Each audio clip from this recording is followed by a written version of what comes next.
Bonjour tout le monde, bonjour à toutes et bonjour à tous. J'ai le plaisir de recevoir pour la seconde fois Madame Nadine Touzeau, profiler, net profiler et chercheuse en cybercriminalité.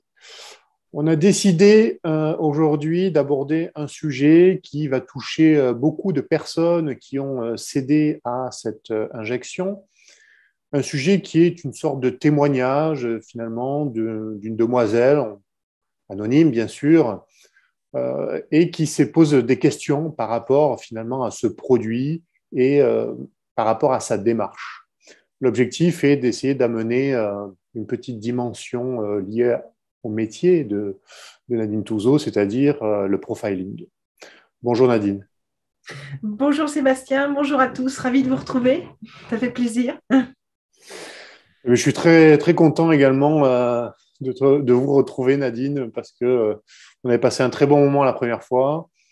Et j'espère que ça va continuer comme ça. Je propose aux téléspectateurs, pour qu'ils puissent bien comprendre finalement quelles sont les interrogations et ce qui anime cette personne, de faire une petite lecture. C'est une petite lecture rapide, puisque c'est un texte qui fait, on va dire, une petite trentaine de lignes.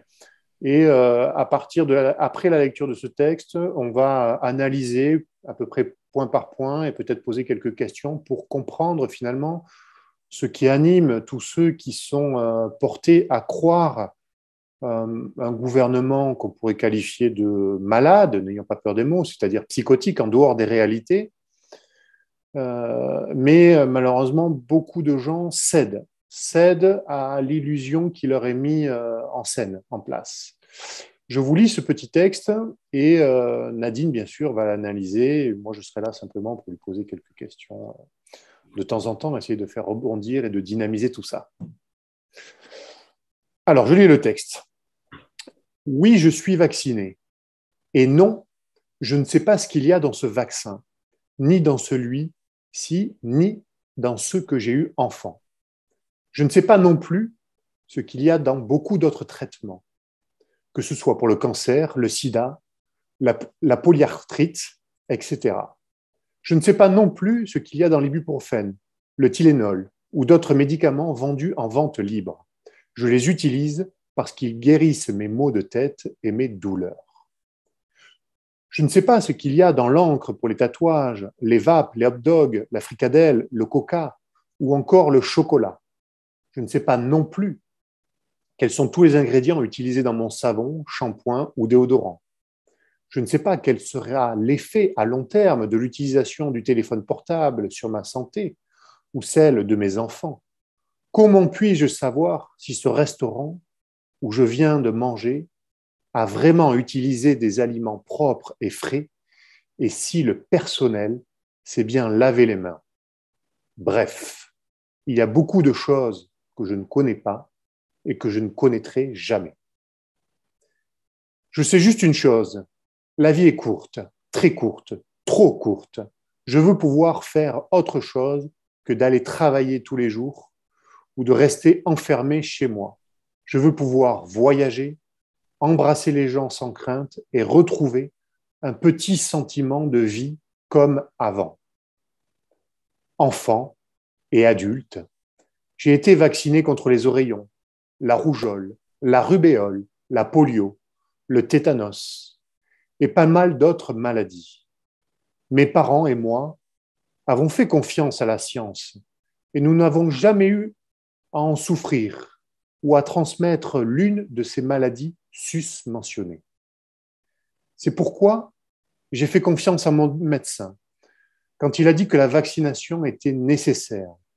Je suis vacciné non pour plaire au gouvernement, et non, je ne suis pas un mouton, mais je me suis bien fait vacciner pour, deux points, ouvrez les guillemets, ne pas mourir du Covid, ne pas encombrer un lit d'hôpital si je tombe malade, embrasser mes proches, ne pas avoir à faire un test PCR ou antigénique pour sortir danser, aller au restaurant, partir en vacances et bien d'autres choses à venir.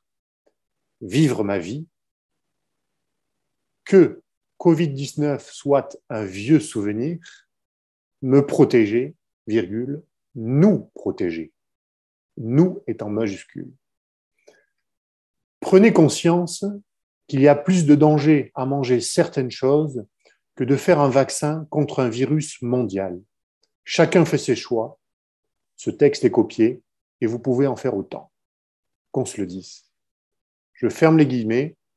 Je viens de vous lire un texte qu'a reçu Madame Touzeau, qui témoigne finalement le profil d'un individu qui a accepté ce traitement et qui justifie cette acceptation par différents argumentaires. L'objectif de cette vidéo, de notre échange maintenant, enfin, je vais d'abord plutôt laisser parler Nadine, c'est essentiellement de voir ce qui anime cette personne, puisque finalement, c'est à peu près le même profil pour les 3/4 des individus qui ont accepté ce traitement.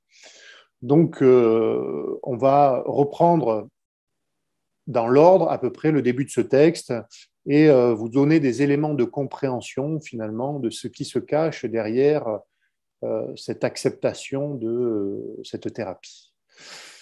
Nadine, je vais peut-être reprendre le tout début, la première idée, on va dire, et te laisser parler et vous laisser parler pour que vous puissiez. On peut se tutoyer. Oui, on peut, Sébastien. Comme tu veux. Alors, je voulais juste dire une petite chose avant. Il faut savoir que c'est un texte qui est en effet copié-collé, qui a tourné notamment sur Facebook quand j'avais un compte Facebook, puisque à mon grand plaisir, je ne le cache pas, je me suis fait bloquer sur mon compte Facebook. Et donc, je pense que je ne vais pas y retourner. Juste que ça m'ennuie parce que j'avais quelques amis qui ne vont pas sur VK et des vieux amis, surtout sur la passion de Napoléon Ier, pour ceux qui savent que je suis aussi dans cet environnement. On en avait parlé dans l'ancienne émission. Donc, ils m'ont bloqué et j'avais pu prendre ce texte qui avait été un copier-coller, en effet, qui tournait. Et la première chose à savoir, c'est que le copier-coller, il faut vraiment adhérer sur la totalité du texte. Or, beaucoup de gens font des copier-coller parce qu'ils lisent que le début, ou ils n'en voient que 2-3 mots, ou ils n'en ont qu'une essence globale qui leur correspond. Mais ce qu'ils ne savent pas, c'est que le fait de copier-coller et de le mettre à leur compte, ça veut dire qu'ils adhèrent dans l'intégralité. Sauf à le modifier, bien évidemment, ce qui n'est pas le cas. C'est de dire, ouais, moi je suis d'accord, pof, je poste. Ben oui, mais dans ce cas-là, tu signes. Ça, il faut bien comprendre une chose, c'est qu'il y a beaucoup de gens qui font des copier-coller sans se rendre compte qu'ils signent. Ouais, non, mais là, c'est vrai, je ne suis pas tout à fait d'accord sur 2-3 lignes. Ah oui, mais tu l'as posté. Voilà. Tu n'as pas mis de remarques peut-être qui permettaient de nuancer. Exactement, ou de supprimer certains passages, ou de dire je mets ce texte, mais au-dessus, je n'adhère pas sur tel et tel point, et ainsi de suite. Donc, ce qui fait que de faire des copier-coller et de transmettre cela, ainsi de suite, permet aussi d'apporter une sorte de manipulation à d'autres personnes, parce que le fait de voir la masse circuler avec toujours quasiment les mêmes textes, comme c'est pareil pour les mêmes images, font dire que s'il y a des tas de gens qui font ça, y compris les copains, les copines, les contacts, etc., ça veut dire que ça doit être bien. Et quand on lit le début, ah ouais, non, ça me va, donc je copie et je colle. Alors que non. Donc, il faut vraiment, vraiment être prudent sur ce genre de comportement parce que ça veut dire qu'on doit adhérer totalement, ce qui n'est pas le cas de la plupart des gens qui font des copier-coller. Et deuxième chose qui est une évidence, c'est le manque de curiosité et des personnes qui copient-collent et de la personne qui a rédigé ce texte. Il y a un manque de curiosité évident dans tous les écrits. La première chose qu'on peut dire, c'est où est le discernement, où est l'esprit analytique, où est j'ai envie de savoir, où est j'ai envie de creuser, où est j'ai envie de chercher, où est le côté de dire je peux me poser des questions. Il n'y a rien de tout ça. Les questions sont posées, mais différentes. Voilà, je voulais introduire un peu là-dessus. C'est bien d'avoir fait cette petite précision en préambule, effectivement, pour finalement mesurer le fait qu'on n'adhère jamais totalement à un texte et c'est utile de le préciser lorsque justement on fait des copier-coller ou qu'on renvoie une information, que ce soit un article de presse ou simplement un texte d'un particulier ou d'un professionnel. C'est bien effectivement de le nuancer et pour justement justifier le fait qu'on n'est pas d'accord sur tout, et c'est normal. Oui, où on peut se poser des questions, de dire, bon, qu'est-ce que vous en pensez? Bon, il y a certaines choses qu'il faudrait peut-être revoir, ou il y a des questions, ou il y a des inconnus, ou bon, bref, en fait, de simplement s'exprimer sur quelque chose me semble opportun, plutôt que d'avaler tout tel quel et de manipuler la population, parce qu'on sait que sur Facebook notamment, et sur VK, ça existe un petit peu moins, mais Ouais. sur Facebook, c'est facile je te copie-colle et je t'en mets partout, et plus on noie l'écran, et plus les gens se disent, ah bah, ça doit être bien, je fais pareil. Oui, c'est Il y a ça. des gens qui ne réfléchissent pas, ils font pareil. Et donc, c'est une forme de manipulation. Oui, c'est des mécanismes automatiques, effectivement. Souvent, c'est tellement facile de partager ou mettre un like, plus que. Et on n'a pas. Et justement, dans la recherche du like, Oui, de c'est se ça. dire, puisqu'il est populaire, ben moi, j'aurai plein de likes et peut-être que ça mettra en avant. Bon, C'est c'est vrai. comme ceux qui. Bon, je sais pas, c'est pas mon truc. Donc, Alors, avant de rentrer peut-être dans le texte détail par détail, je voudrais d'abord peut-être aborder une question d'ensemble par rapport à ce texte, à savoir, on voit que cela dénote une certaine forme presque d'angoisse chez cette personne, puisque du coup, elle s'amène à s'interroger sur quasiment la composition de tous les produits. Donc, une angoisse qui pourrait être traduite sur une forme de presque de paranoïa, j'allais dire. Alors, c'est comment, on pourrait dire de manière générale, après on rentrera un peu plus dans le détail, comment garder un esprit critique et ne pas tomber finalement dans ce type d'angoisse ou dans ce type de paranoïa à vouloir, j'allais dire, tout remettre en question sans avoir un appui qui nous permet de nous restabiliser. tu crois qu'elle remet vraiment tout en question? Moi, j'ai l'impression qu'elle cherche plutôt des justificatifs. Ah oui, mais ça c'est la deuxième partie, oui. Oui, Pour moi, elle ne remet pas en question. Pour moi, elle s'appuie sur des choses en se disant, puisque ça a marché comme ça, pourquoi ça ne marcherait pas encore maintenant? Et il y a beaucoup plus de peur que d'angoisse oui, dans ce que j'ai analysé. Pour moi, c'est davantage de la peur que des angoisses. Et donc, pour éviter cette peur, je me raccroche à des choses qui ont fonctionné. Mais sur ce dont j'ai envie de garder, non sur ce quoi j'ai analysé. oui. Est-ce que l'ibuprofène, elle prend l'exemple de cela? Est-ce que ma nourriture est saine dans le restaurant? Elle parle du Coca-Cola, alors qu'on sait qu'il y a des tas de choses qui circulent, qui remettent en cause. Le Coca-Cola, c'est un très bon exemple. Quand on sait comment c'est vraiment c'est Oui, immonde, hein, le truc, c'est juste immonde. Euh, complètement. elle cherche à se raccrocher en disant, ça existe dans le système et dans le monde depuis X temps, ça a fonctionné, je suis jamais tombée malade, j'ai jamais de problème, je vais bien avec, je me sens bien après, d'après le texte, hein, toujours, parce qu'on Oui, bien n'a pas, sûr, tout à fait. finalement, on n'a pas vérifié. On ne Non, sait pas si, parce qu'elle se sent peut-être comme ça, mais si on la regarde et si on observe, ce ne sera peut-être pas le cas. C'est sa vision à elle, tout à fait. si c'est une femme qui a écrit ce texte à l'origine. Dans le copier-coller, c'était bien une femme. Et de dire derrière, je me raccroche à tout un ensemble de choses qui historiquement sont là depuis des générations, elles ramènent, Fonctionne. Mhm. qui semblent fonctionner, puisqu'on a des résultats et je vais bien. Donc pourquoi je ne ferai pas confiance à mon médecin qui me rassure donc parce que tout un système fonctionne comme ça de façon linéaire depuis X temps, et on se raccroche à cela, donc je n'ai aucune raison de remettre en cause en fait ce système. Oui, Je donc la n'ai aucune question, raison ça de serait remettre plus. en cause un historique, de rien du tout cela, ni mes parents, ce que mes parents m'ont inculqué, ni le médecin. Quand on raccroche aux mots, hein, des mots clés, des quelques mots qui reviennent comme ça, et on va décortiquer après. Tout à fait. Mais et donc, c'est une façon pour moi de plus se justifier sur des choses, je dirais, basiques et primaires, mais qui ne sont pas creusées. Ce n'est pas un vrai questionnement. Pour moi, c'est je me raccroche à des choses pour limiter ma peur. Oui, donc c'est plutôt le refus de tomber dans une forme de paranoïa et se rassurer avec quelque chose qui fonctionne au quotidien pour elle et qui finalement lui permettent justement de limiter sa peur, en fait. Exactement, c'est pour endiguer sa peur. Elle a cherché les moyens et les solutions et des exemples, des choses sur quoi se raccrocher dans plusieurs univers, puisqu'on sort même du médical, pour pouvoir en effet endiguer sa peur. C'est exactement ça. D'accord. C'est très bien, c'est très précis. Ça permet justement de rentrer dans le sujet et d'avoir d'abord une première vision d'ensemble sur ce texte. Alors, on va prendre un petit peu le début, tout simplement, où elle indique effectivement qu'elle a accepté cette injection et qu'elle donc elle ne sait pas ce qu'il y a dedans. Elle le justifie, comme on vient de le dire, elle ne sait pas ce que compose la majorité des produits qui l'entourent, que ce soit des produits médicaux, comme des produits alimentaires ou des produits de beauté, bref. Alors, ça, comme tu viens de dire, c'est justement finalement le levier psychologique qui, on pourrait dire, lui sert de garantie finalement à sa décision d'avoir accepté ce traitement expérimental. Moi, je pense qu'on voit plus la réponse beaucoup plus bas. Pourquoi elle a accepté sa décision? Je pense que Oui, mais on parce peut que pas. partir, mais elle ne veut pas le justifier en direct. Ce qui est intéressant, le texte, c'est qu'il dit j'ai accepté.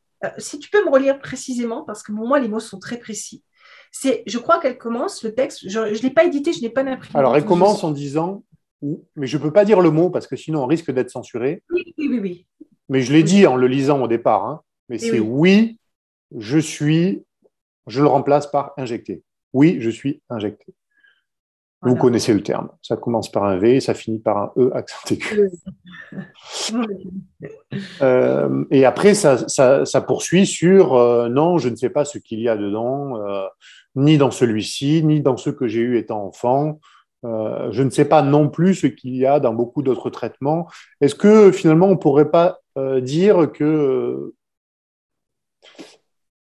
on ne peut pas qualifier ce produit d'injection traditionnelle dans le sens où c'est quelque chose qui a été développé d'abord en moins de 6 mois quasiment, alors que pour toute forme de traitement honnête, il y a plein de procédures, plein d'étapes qui se mettent en place et que même si on est dans une forme de crise clairement cousue de fil blanc, instrumentalisée, on le sait maintenant, on le voit parce qu'on a du recul après 2 ans de crise, on ne développe pas quand même ce type de produit en 6 mois. Il faut 10 ans pour développer un produit sain, serein.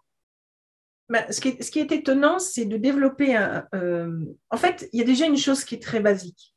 C'est que la souche SRAS-CoV-2 n'a pas été isolée scientifiquement par les donneurs d'ordre de comment on doit vivre depuis cette période-là, et donc les cellules dites scientifiques.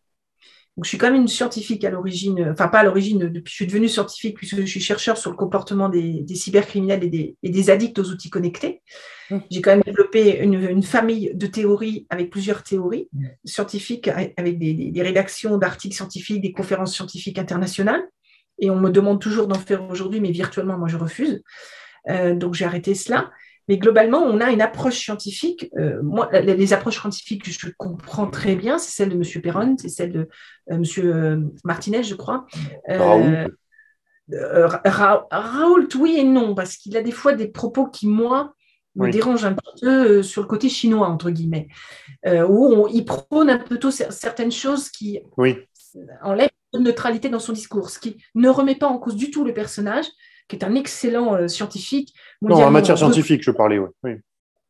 Mais dans son discours, moi je parlais du discours, dans l'approche et le discours, je me sens plus proche de ces gens-là parce que c'est des gens qui sont assez humbles, simples, qui restent neutres et qui sont capables de dire j'ai eu tort. Et un scientifique doit raisonner comme ça. J'ai eu tort. Bah, ok, j'ai eu tort, mais prouvez-moi que j'ai eu tort. Jusqu'à preuve du contraire, s'il n'y a pas de preuve, ce n'est pas la peine de me le dire. L'approche scientifique, c'est ça, c'est qu'on écoute ses pairs, on n'est pas toujours d'accord avec, mais on considère que leur travail doit être, s'il est accepté, il mérite écoute, il mérite recherche, il mérite qu'on s'y intéresse, etc., etc. Mais pas de critique. Dans le sens, c'est nul, c'est pas bien, etc. C'est des choses qui ne se font pas. Donc, le discours d'un scientifique, c'est de dire à partir du moment où j'ai une crise sanitaire mondiale, il faut avoir une base pour dire sur quoi on se base, justement, on se réfère pour mettre toutes les lois ou toutes les choses en place derrière. Donc, la souche, c'est le SRAS-CoV-2, et scientifiquement, elle n'a été isolée que par rapport à des dossiers juridiques. Donc, c'est vachement important, ça. C'est un détail qui est quasi-détail, parce que c'est la clé de voûte de tout. Il est où? C'est comme la composition de l'injection, on ne les connaît pas. Non, on connaît des pas. feuilles blanches. Bon. Donc, eh bien là, c'est pareil. On fait quelque chose de mondial sur un élément. Moi, je veux voir sur quoi on se base pour bloquer tout ça. Donc, les éléments scientifiques tels qu'ils ont été faits pour isoler la souche du SRAS-CoV-2 afin de comprendre de quoi elle est composée, quels que soient les variants ou co-caisses, ont révélé sur les dossiers juridiques effectués sur des laboratoires indépendants qu'il s'agit d'une grippette. Voilà. Oui, sur le fond, effectivement, ce n'est pas beaucoup plus grave qu'une grippe. D'ailleurs, l'épidémiologiste Laurent Toubiana a souligné très récemment, c'est passé sur CNews même, et il essaie de censurer un petit peu sa vidéo, qu'au niveau des statistiques, c'est même moins grave qu'une grippe. Oui, en plus, oui, exactement. Ben oui, parce qu'il a tellement créé de peur que, bon, enfin bref, il y a tout un autre contexte, à mon avis, qui a créé cela aussi. Mais ça, c'est un autre sujet. C'est la peur. Oui. La peur. De toute façon, c'est lié à la peur. Donc déjà, quand on veut faire quelque chose, quand on veut acter sur quelque chose, on se réfère sur quoi? Et une fois qu'on a les éléments, on discute sur ces éléments. C'est-à-dire, qu'est-ce qui se passe, qu'est-ce qu'il y a, est-ce que c'est crédible, est-ce que c'est pas crédible? Et on discute avec différentes personnes, différents cerveaux qui réfléchissent dessus. Donc, sans cela, on ne sait pas si on va créer ou non une injection. Il y a des tas de maladies qui existent aujourd'hui, qui tuent, qui sont mortelles. Je pensais au paludisme, puisque moi, je l'ai eu. Quand j'ai vécu à Mada, je l'ai eu, je l'ai attrapé, et ce sont des médecins africains qui ont des dispensaires qui m'ont sauvé la vie, d'ailleurs. Et je les en remercie encore. Il n'y a pas de vaccin.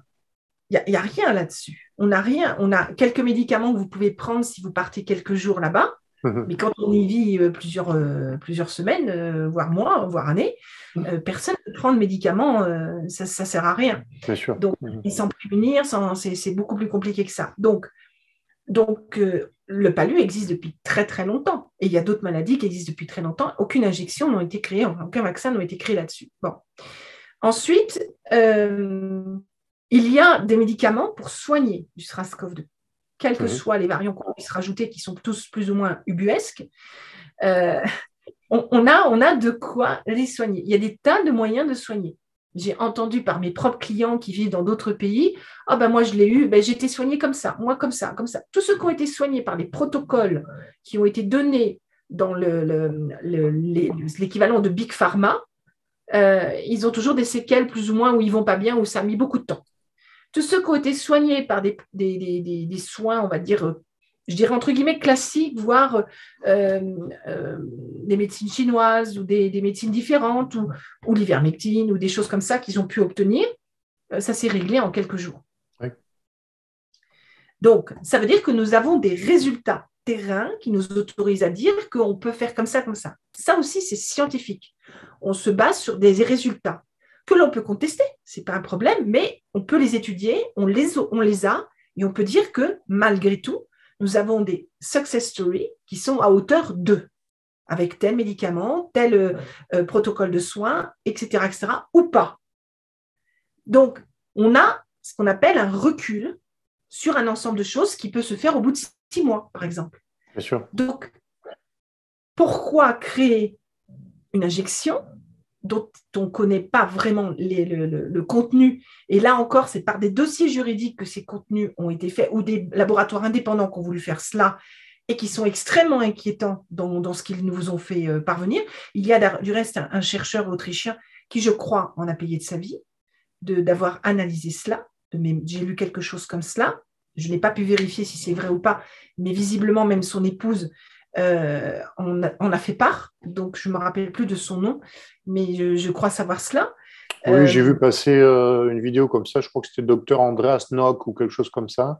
C'est ça, un truc comme ça, exactement. Mais je ne sais pas si c'est vrai ou si c'est... Parce que je crois qu'il y avait déjà eu une histoire avec une sorte de canular autour de ce personnage, donc... C'est ça. C'est avec des pincettes. Voilà, c'est à prendre avec des pincettes. Toujours est-il, c'est qu'il est vrai que toute personne qui conteste aujourd'hui, toute personne qui ne va pas dans ce sens-là est quand même très incriminée et très inquiétée. Donc là, pour revenir sur l'injection, les éléments qui sont sortis de droite et de gauche prouvent et attestent qu'il y a des choses qui sont inquiétantes qui ont été mises dans le corps de certaines personnes qui ont accepté de se faire injecter. Et c'est leur choix et c'est leur droit.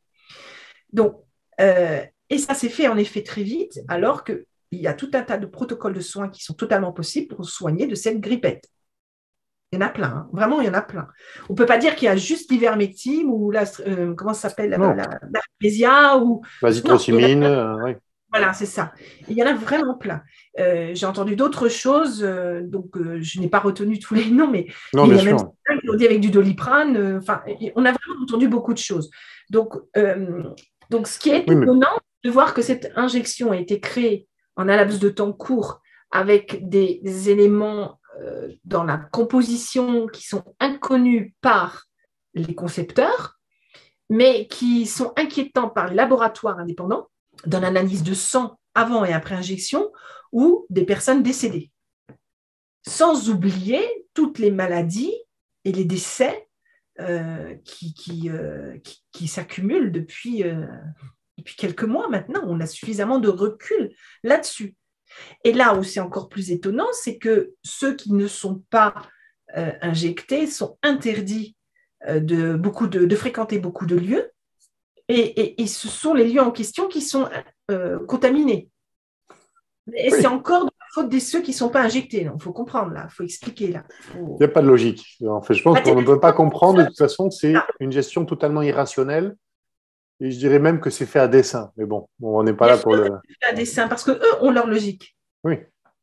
Et comme ils savent qu'ils sont révélés, qu'ils sont, on les a mis à jour depuis pas mal de temps, ils ne se cachent même plus. Oui. C'est simplement maintenant, comme l'a dit Attali, il n'y a que les idiots qui suivront. Ça ne vient pas de moi, c'est Attali qui l'a dit. Mais oui, c'est très triste, mais c'est comme ça, malheureusement. La majorité, ce qui est triste, d'autant plus triste, c'est que la majorité des personnes qui prennent ce traitement, cette injection, ne voient pas ou n'acceptent pas finalement qu'il y ait potentiellement beaucoup d'autres traitements. Et eux, ils ont des œillères, ils ne voient que celui-ci. Pourtant, on leur dit que dans n'importe quel problème, que ce soit un problème même mathématique, n'importe quel problème, il y a toujours plein de solutions. On ne peut pas résoudre un problème avec une seule solution. C'est très rare. Quand bien même il y en aurait une, je pense qu'on chercherait la deuxième. Mais oui, tout à fait. Parce que, encore une fois, un scientifique ne se contente pas d'une réponse. Non, parce que c'est très sain, justement, d'organiser le débat, de confronter et de proposer autre chose, finalement, qu'une propagande qui est typiquement orientée vers la prise de ce produit. Ce n'est que ça. S'il n'y a pas une idéologie derrière, c'est-à-dire quand on met une pression telle finalement sur les gens, c'est qu'il y a forcément une idéologie derrière. Bien sûr. Car la politique, je l'avais déjà dit, c'est la mise en action d'une idéologie. Ce n'est que ça. Donc, vu qu'ils sont totalement irrationnels, qu'ils appuient vraiment à fond là-dessus, c'est qu'il y a quelque chose qui n'est pas logique. Et on voit que les gens ne sont pas logiques eux-mêmes finalement à l'accepter. Ça dépend parce que moi, je connais pas mal de gens qui aujourd'hui regrettent la première ou la deuxième injection. Et j'ai même rencontré l'autre fois un couple au détour de mes... Parce que moi, je bouge beaucoup. Hein, et donc, des gens charmants qui m'ont beaucoup touchée. Ça m'a fait énormément de peine parce que ces gens, en fait, ne savaient pas. Ils m'ont dit... On ne savait pas. Je leur ai tenu un peu le discours comme vous. Pourquoi on n'a pas isolé cette souche? Pourquoi on ne s'est pas basé dessus pour mettre en place tout ce qui était nécessaire derrière? Pourquoi est-ce qu'on ne parle pas des autres soins, etc. Bref, je leur ai dit, c'est des gens d'environ 70 ans. Et le monsieur n'a pas eu sa troisième injection parce que le monsieur a fait une jolie thrombose. Et la dame, elle l'a regardé, elle me dit, tu vois, si ce vaccin était si bon, tu aurais eu la troisième dose. Bien sûr. Et ce qui est triste, même d'autant plus, j'allais dire, c'est comment accepter de prendre autant de doses en si peu de temps. Alors, c'est ça. C'est fou. Aucune injection n'a demandé cela dans le passé, premièrement. Et deuxièmement, pour revenir sur ce monsieur-là, au bout d'un moment, il mais joyeux, gentils, enfin, tous les deux, hein, vraiment, un couple de grands-parents, que ça aurait pu être des grands-parents pour moi, ou même des parents, puisque non, maintenant je vieillis, mes parents vieillissent aussi, plutôt des parents, peut-être, plutôt des parents. Et ce monsieur, en sortant, on marchait un petit peu ensemble, et Marianne, il dit, je crois que je vais crever. Je vous assure, ça m'a fait mal, parce que ces gens-là ont cru bien faire. Et Ils oui, ont oui, cru que c'était la seule solution pour pouvoir vivre normalement, normalement, c'est ça. comme avant. De pouvoir aller se faire soigner, parce que c'est des gens qui étaient suivis médicalement tous les deux, qui le sont toujours, de pouvoir aller faire en sorte que leur famille vienne leur voir, puisqu'on n'arrête pas de leur dire que sinon, ils ne pourront pas passer Noël en famille, etc., etc. Et ils croyaient très sincèrement que c'était la seule issue pour participer activement et patriotiquement à la sortie de cette soi-disant pandémie. Alors Et ça, c'est un point clé. C'est vraiment un point clé. Hein, je leur ai dit, monsieur, vous êtes cultivé, à votre âge, on apprenait bien à l'école. Quelle est la définition de la pandémie? Et il me la donne. Et je dis, dans ce cas-là, est-ce que vous voyez dans la rue tous les gens tomber comme des mouches? Il m'a dit non. Raisonner, réfléchir. C'est ça. C'est pas donné à tout le monde, parce que depuis des années, on passe notre temps à manipuler. Complètement. Ce matin, j'étais avec un client qui est dans une école, qui travaille, qui est au poste dans une grande école, et on parlait de cela. Et je dis, c'est vous la clé, parce que vous mentez dans l'enseignement et vous empêchez les étudiants de réfléchir. Vous les empêchez de faire leur propre discernement. Vous les empêchez de se poser des questions et de vous poser des questions. Vous les empêchez d'apporter d'autres opinions, d'autres choses qu'eux ont appris ou lu ou qu'on leur a transmis. Vous ne leur autorisez rien de tout cela. Vous les bombardez de savoirs qui sont, pour moi, tout ce qui est de plus inculte, en prétendant que vous connaissez tout, que vous savez tout et que c'est vous qui détenez le savoir à tort. Qui détient la vérité? Personne. Et il m'a regardé, il me dit, vous avez raison. Et j'ai dit, donc là, c'est à vous de commencer déjà à faire quelque chose auprès de vos étudiants. Parce que même s'il n'y en a que 2 qui vont réfléchir et avoir un discernement, etc., c'est toujours 2 de prix. Donc, c'est tout ce système-là qui a fait que, pour reprendre ce couple de personnes âgées, pour reprendre ce texte, j'ai cru bien faire parce qu'on m'a dit que. Donc, quand elle commence dans ce texte, oui, je suis injectée. Oui, c'est le oui qui est très important. Oui. Là, on est un peu sur du net profiling. On n'est même pas sur du profilage, puisqu'on est sur des écrits.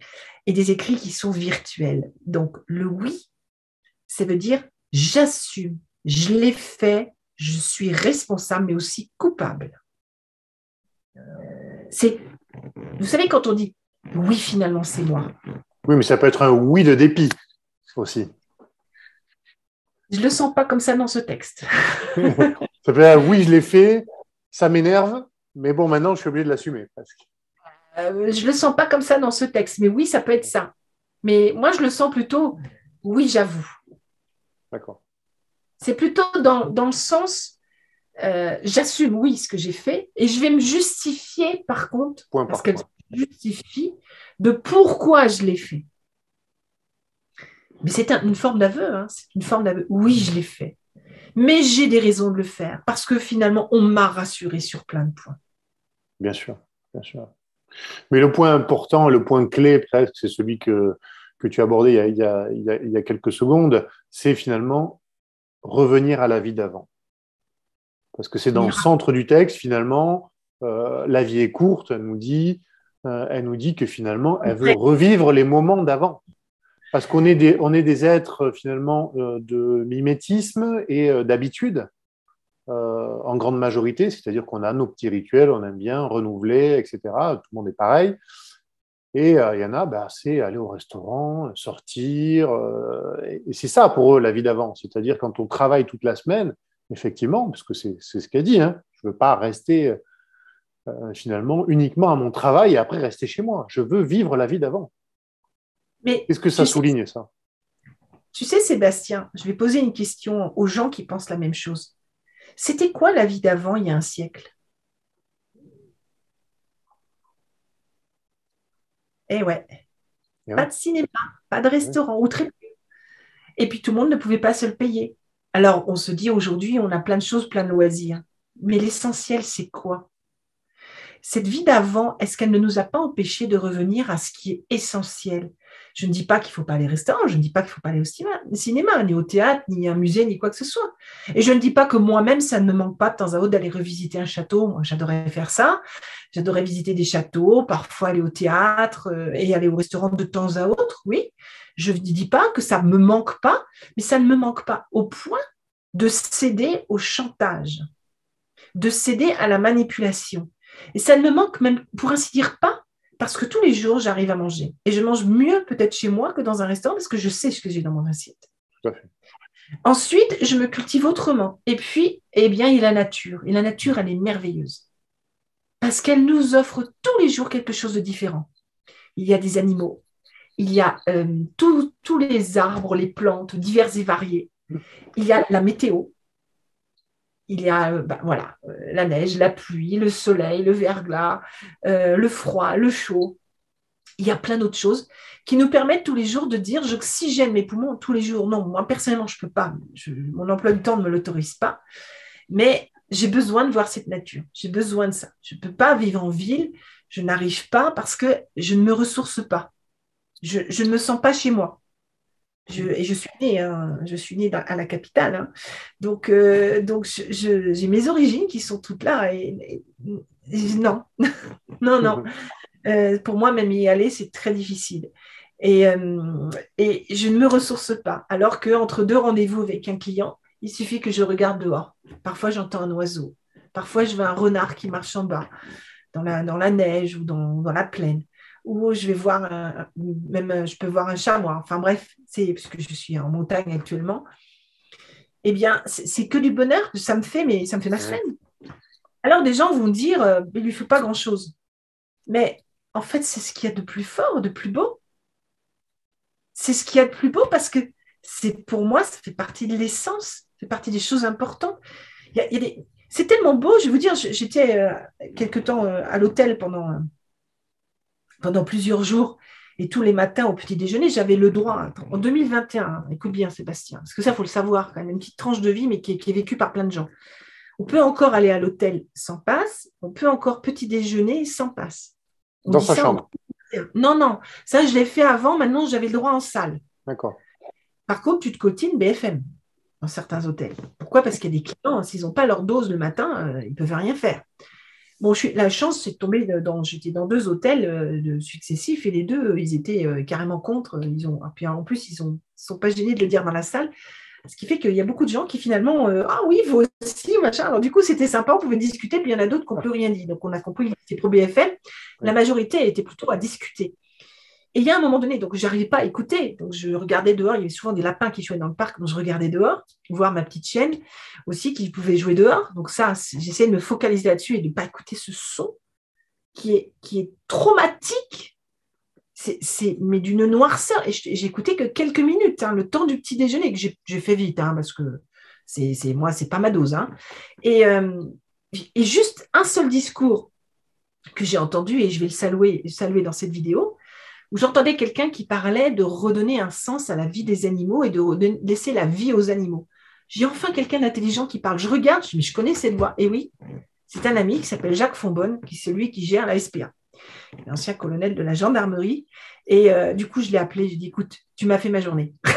Il était trop content, il dit, je sais combien toi et les animaux, c'est super important. Donc, il était trop content. Et je le salue encore dans cette vidéo parce que oui, il m'a fait ma journée.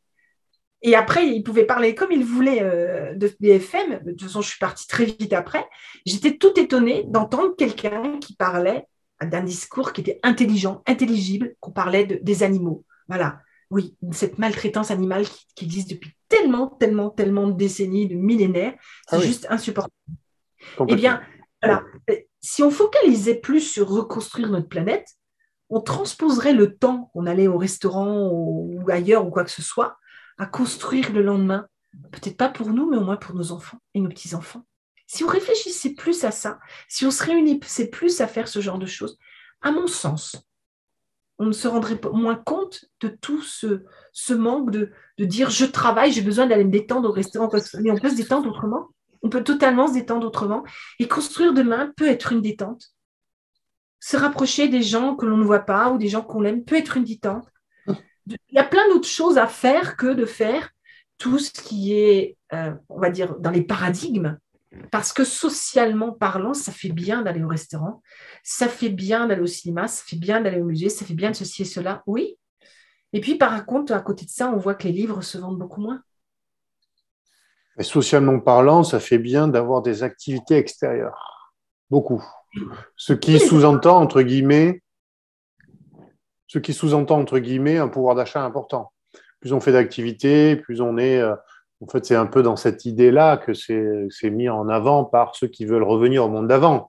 J'ai remarqué dans mon entourage pas mal de gens qui ont des niveaux très corrects, hein, voire plus, on va dire, aisés, ne veulent pas justement abandonner toutes ces habitudes, que ce soit du restaurant, des sorties, tout ça, ils ne veulent pas. Et donc, comme ils sont dans la croyance, parce que c'est une croyance, d'ailleurs, tout repose, on pourrait simplement dire ça de manière générale, tout repose uniquement sur des croyances. Tout à fait. Il suffit que l'histoire soit bien ficelée, ce qu'on appelle la storytelling, on va dire, en termes anglo-saxons, c'est-à-dire celui qui raconte bien une histoire, il sera capable, finalement, avec les bons termes, avec le bon réseau, avec ce qu'il faut, de vous faire croire presque n'importe quoi. Et je vois donc la majorité des gens, c'est souvent ça qui revient, effectivement, ce goût de revenir à la vie d'avant, et qu'est-ce que tu as fait ce week-end, et qu'est-ce que tu as partagé, alors que finalement dire j'ai lu un livre ou j'ai été dans la nature, ça résonne moins bien dans l'esprit des gens, c'est bien, effectivement, c'est agréable, c'est là où on se ressource vraiment, c'est là où on s'instruit vraiment, mais j'ai l'impression que, comme tu disais, on a été tellement déconnecté de tout ça, par la technologie, par ces mauvaises habitudes, finalement, qui ont été initiées par la modernisation, qu'on a perdu, en fait, le bon sens.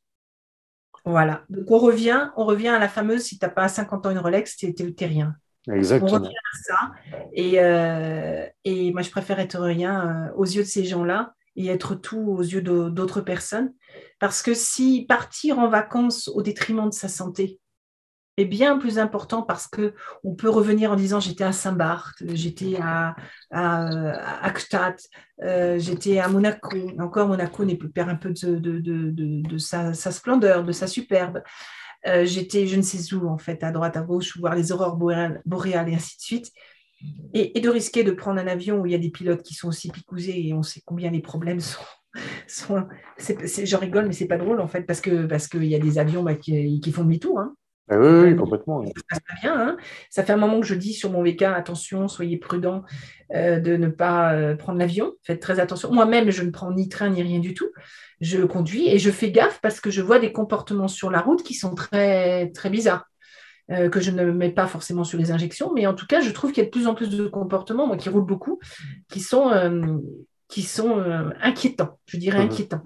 Des ralentissements bizarres, des gens qui roulent plus lentement, des gens qui tournent comme ça, mais de façon un peu...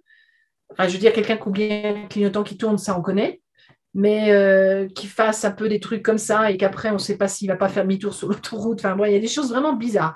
Donc, voilà. Et je me dis que se faire injecter pour faire croire que, et pour montrer que, avec ces derniers vêtements à la mode, on est encore dans le système parce qu'on a réussi, eh bien, ces gens n'ont pas d'avenir dans le monde dans lequel on va. Donc, ce n'est pas à eux qu'on va leur demander d'aller observer un chamois, d'aller regarder comment les arbres se portent, d'écouter le silence dans la neige, enfin, des choses comme ça. C'est pas assez.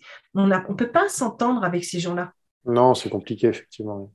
On ne peut pas. Et ça l'instruction, je reviens à ce que je disais tout à l'heure, il y est pour beaucoup parce que je me rappelle moi-même étudiante, quand je sortais de mes études, on m'a dit tu vaux tant. Mais quand je suis arrivée à mon premier poste, je ne valais pas tant. C'est faux. C'était des mensonges. Oui, je ne savais rien faire. J'avais encore déjà beaucoup plus à apprendre qu'aujourd'hui, mais j'ai encore à apprendre aujourd'hui.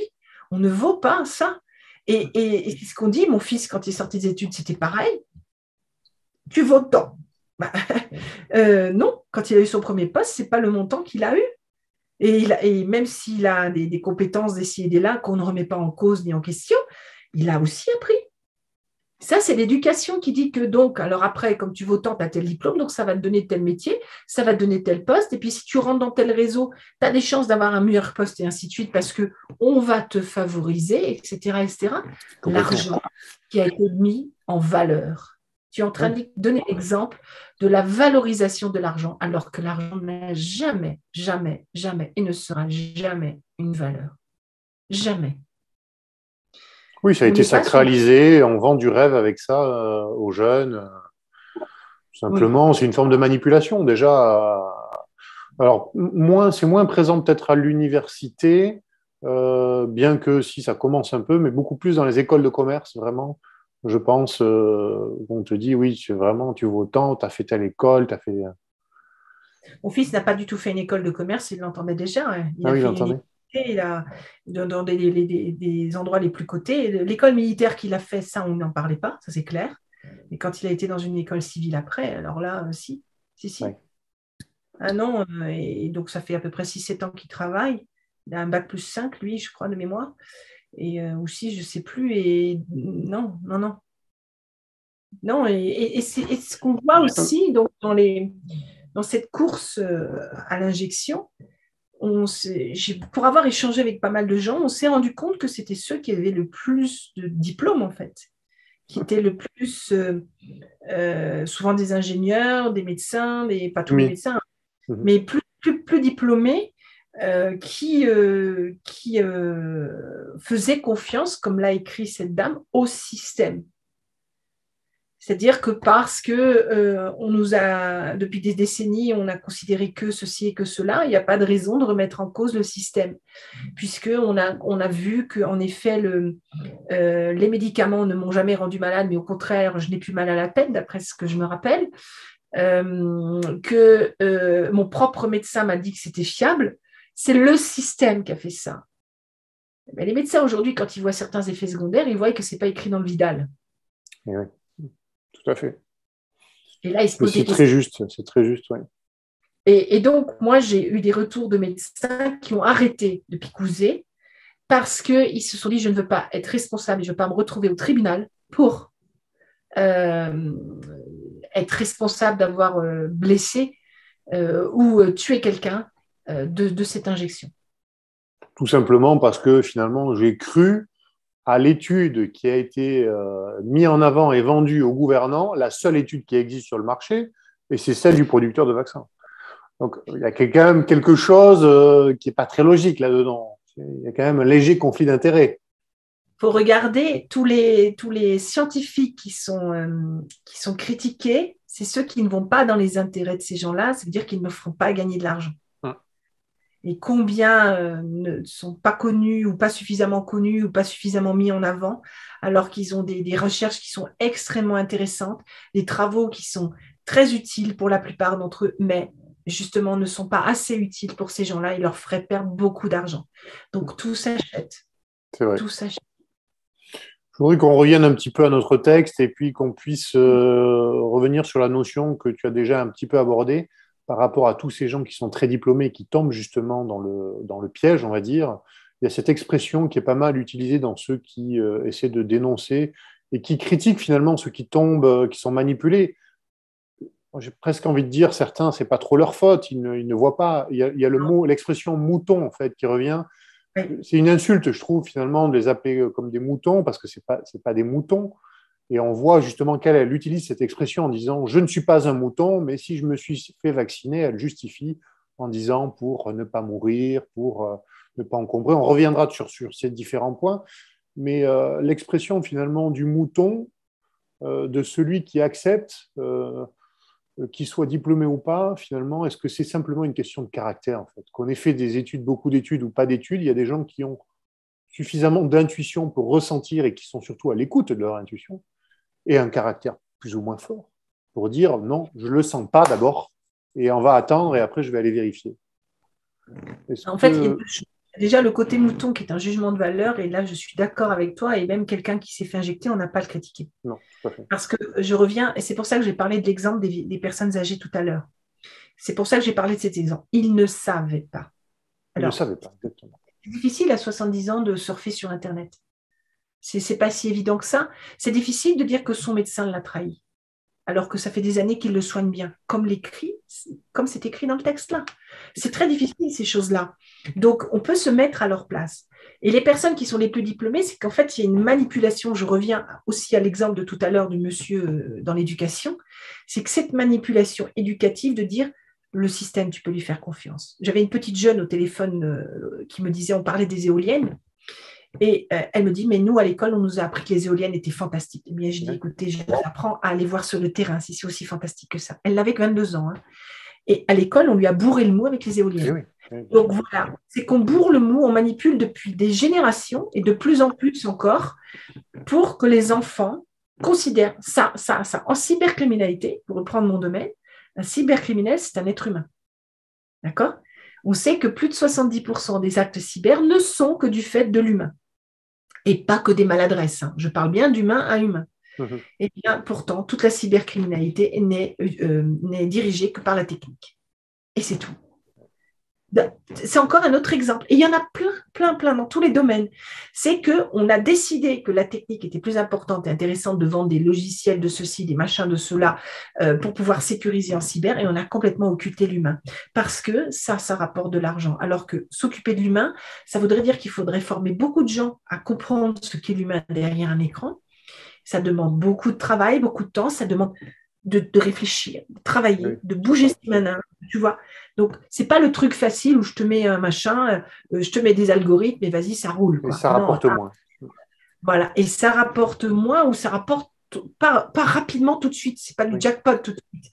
Et ça oblige surtout à faire travailler les ménages. Or, c'est tout ce que le système éducatif a supprimé depuis très longtemps. Ne pas faire travailler les ménages. Vous avalez de l'information, vous faites ce qu'on vous dit, vous répondez aux questions et vous aurez votre diplôme. Mais en fonction de ce qu'on vous a appris et pas autre chose. Et vous faites comme ça. Et puis les métiers sont comme ça. Parce que les autres métiers, ça n'existe pas. Mais le mien ne fait pas partie d'une convention collective. Elle n'existe pas. Tout à fait. Il y en a d'autres qui exercent mon métier. Alors, en France, bon. Mais à l'étranger, il y en a d'autres qui l'exercent vraiment. Donc voilà, et il y en a plein de métiers comme ça qui ne sont pas dans la convention collective, ou des gens qu'on traite de charlatans alors que c'est faux. Pourquoi ? Parce que à l'école, c'est interdit. On l'a dit. Alors si on l'a dit, c'est parole d'or. Et tout cela, c'est fait pourquoi des personnes qui ont un certain diplôme qui se disent pourquoi je remettrai en question. Autre chose, beaucoup de gens travaillent dans les villes de ces diplômés. Il faut faire carrière à Paris pour aller ailleurs après, par exemple, ou Bordeaux, ou Nantes, ou Rennes, ou Lille. Donc, on va dans des grandes villes, là où sont les entreprises. Exactement. Donc, c'est là où on trouve le travail. On ne peut pas leur reprocher, il faut bien qu'ils se nourrissent, qu'ils travaillent. Voilà. Donc, ils sont dans un système et dans un cloisonnement où il y a une culture de vie qui est imposée. Métro, boulot, dodo. Et puis, il faut courir pour aller à la crèche. Et puis, il faut peut-être courir pour aller au sport. Et puis, il faut peut-être courir après sortie pour éviter à 5 minutes du bouchon, de machin, etc. Donc, quand ils arrivent le soir, ils n'ont qu'une seule envie, c'est de se détendre. Est-ce qu'ils ont vraiment envie de réfléchir, il faut que je me picouse ou pas ? J'ai vu tous mes collègues se picouser au bureau, ils vont bien, pourquoi je ne le ferai pas ? Je ne réfléchis pas. Alors, ça ne veut pas dire qu'ils sont incapables de réfléchir, mais c'est qu'ils vont vers une solution de facilité parce que tout le monde fait pareil. On revient sur le texte copié-collé de la masse de Facebook. On revient là-dessus. Ils le font très bien, mais je pense... Alors, justement, cette question a été étudiée par un auteur qui était professeur d'économie à Harvard dans les années, je crois, 50, Joseph Schumpeter. Et c'est notamment une des références du président français. Et dans son livre, ça me revient, qu'il a écrit « Capitalisme, socialisme et démocratie », il parle justement de ces gens très diplômés et il prend pour exemple un avocat.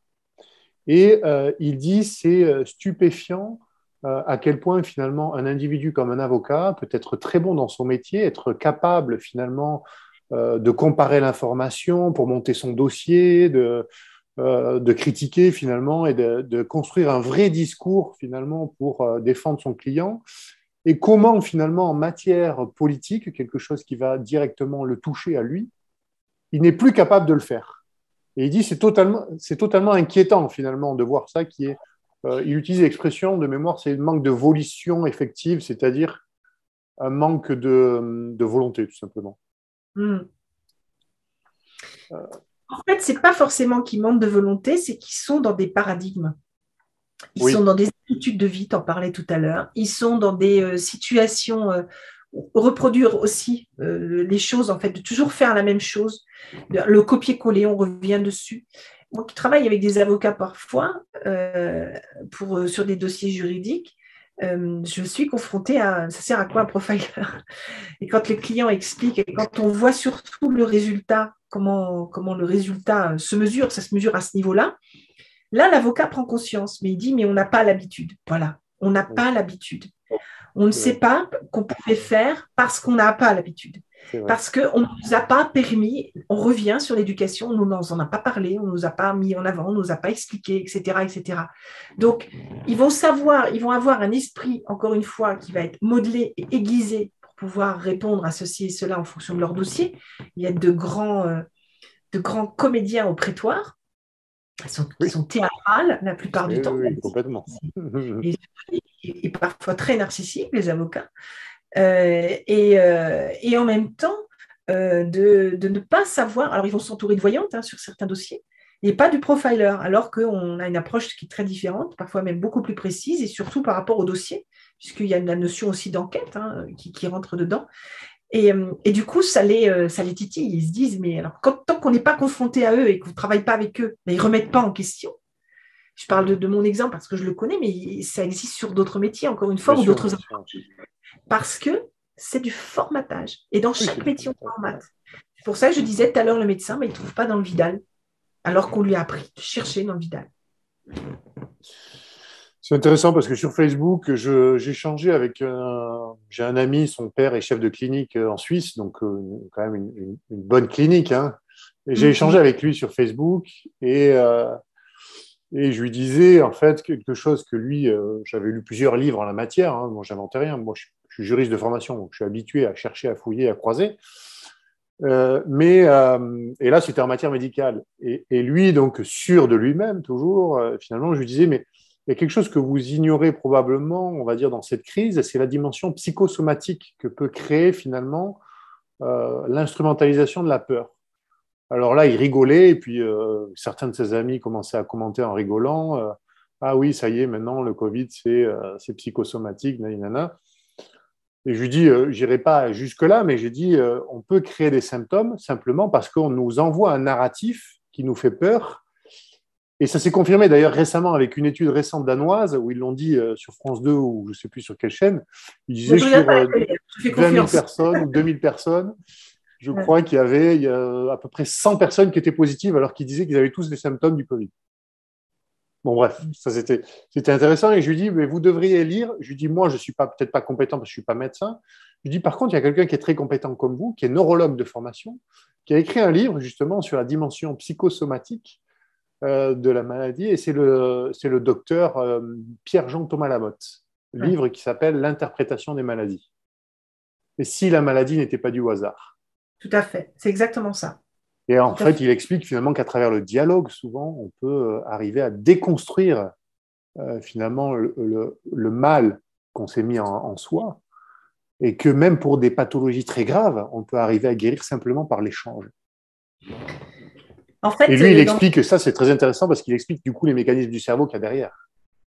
Tout à fait. Et parce qu'il est neurologue, je veux dire, de formation, qu'il a fait une carrière dans la neurologie et que grâce à ses expériences, puisqu'on apprend vraiment finalement à travers l'expérience, il s'est rendu compte de l'importance donc de la croyance et du narratif qui peut créer ou défaire finalement une maladie. Les sciences du comportement font partie du comportemental, mais aussi de la neurologie. Donc, je suis aussi chercheur en neurologie, en neurosciences, pardon, pas en neurologie, excuse-moi, en neurosciences. Et par rapport au coaching que je fais sur mes clients, pour avoir beaucoup d'années de recul, on a des phobies, on a des gens qui dorment mal, on a des gens qui ont telle pathologie diverses et variées. Moi, je ne suis pas médecin, donc je ne rentre pas là-dessus. Eh bien, on se rend compte que quand on fait à mesure du coaching, en débloquant et ainsi de suite, les gens ne sont pas aussi malades que ça, voire non plus rien du tout. Ouais. Et ça va assez vite, hein. Ça ne met pas tant de temps que ça. Hein. Ça va assez vite. Et que c'était un ensemble de stress, un ensemble de traumas et de blocages qui ont créé cela. Voilà. Je suis tout à fait d'accord. J'avais entendu parler des travaux de ce docteur. Donc, je suis tout à fait d'accord avec lui. Et évidemment, j'ai beaucoup de clients qui sont dans cette notion de crise Covid, qui se posent des tas de questions. Ouais. La question la plus courante, c'est quand est-ce qu'on va se sortir de cette supercherie? Ça, c'est pour moi la question la plus courante qu'il y a.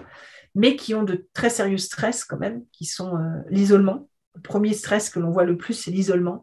Je me sens seule, je ne me sens pas compris dans ma famille. Il y a que moi qui parle comme ça, ou dans mon couple, où je n'ai pas d'amis, où je n'arrive pas à rencontrer des gens. Donc là, il faut créer le noyau là-dessus. Il faut créer il y a des tas de propositions que je fais en fonction des clients pour qu'ils se sentent moins seuls et qu'ils voient qu'il y a d'autres personnes qui pensent comme eux, qui peuvent agir avec eux et échanger avec eux. Je dis le quand, je dis c'est quand on sera vraiment bien réveillé, hein, quand une grande majorité sera bien réveillée. Il ne faut pas oublier que juste pour la Seconde Guerre mondiale, il y avait qu'une vingtaine de pourcents de résistants qui ont fait partie de ceux qui ont sauvé la France. Donc tant qu'on sera comme ça, forcément ça n'avancera pas. Donc il faut éveiller et se réveiller au maximum. Et j'ai dit donc on n'a pas de date et la notion de temps n'existe pas pour ceux qui s'élèvent au-delà de la 3e densité. Et qu'ensuite, c'est pour ça que quand elle parlait dans le texte de vie courte, trop courte, etc., cette notion de temps, il faut être prudent, très prudent là-dessus. Les gens qui restent sur cette notion de temps, qui veulent brûler la bougie par les deux bouts, c'est souvent comme ça qu'on ne voit justement pas le temps, qu'on ne construit pas notre vie par rapport aussi au temps et par rapport aux étapes de la vie, en fait. Tu vois ce que je veux dire? Oui, très bien. Oui. Et donc, les souffrances liées aux distensions qu'il y a entre les gens qui pensent pour et les gens qui pensent contre par rapport, enfin, les éveillés ou les non-éveillés, ou comme on les appelle, mais surtout pas les moutons, fait qu'ils ont des véritables traumas par rapport à cela.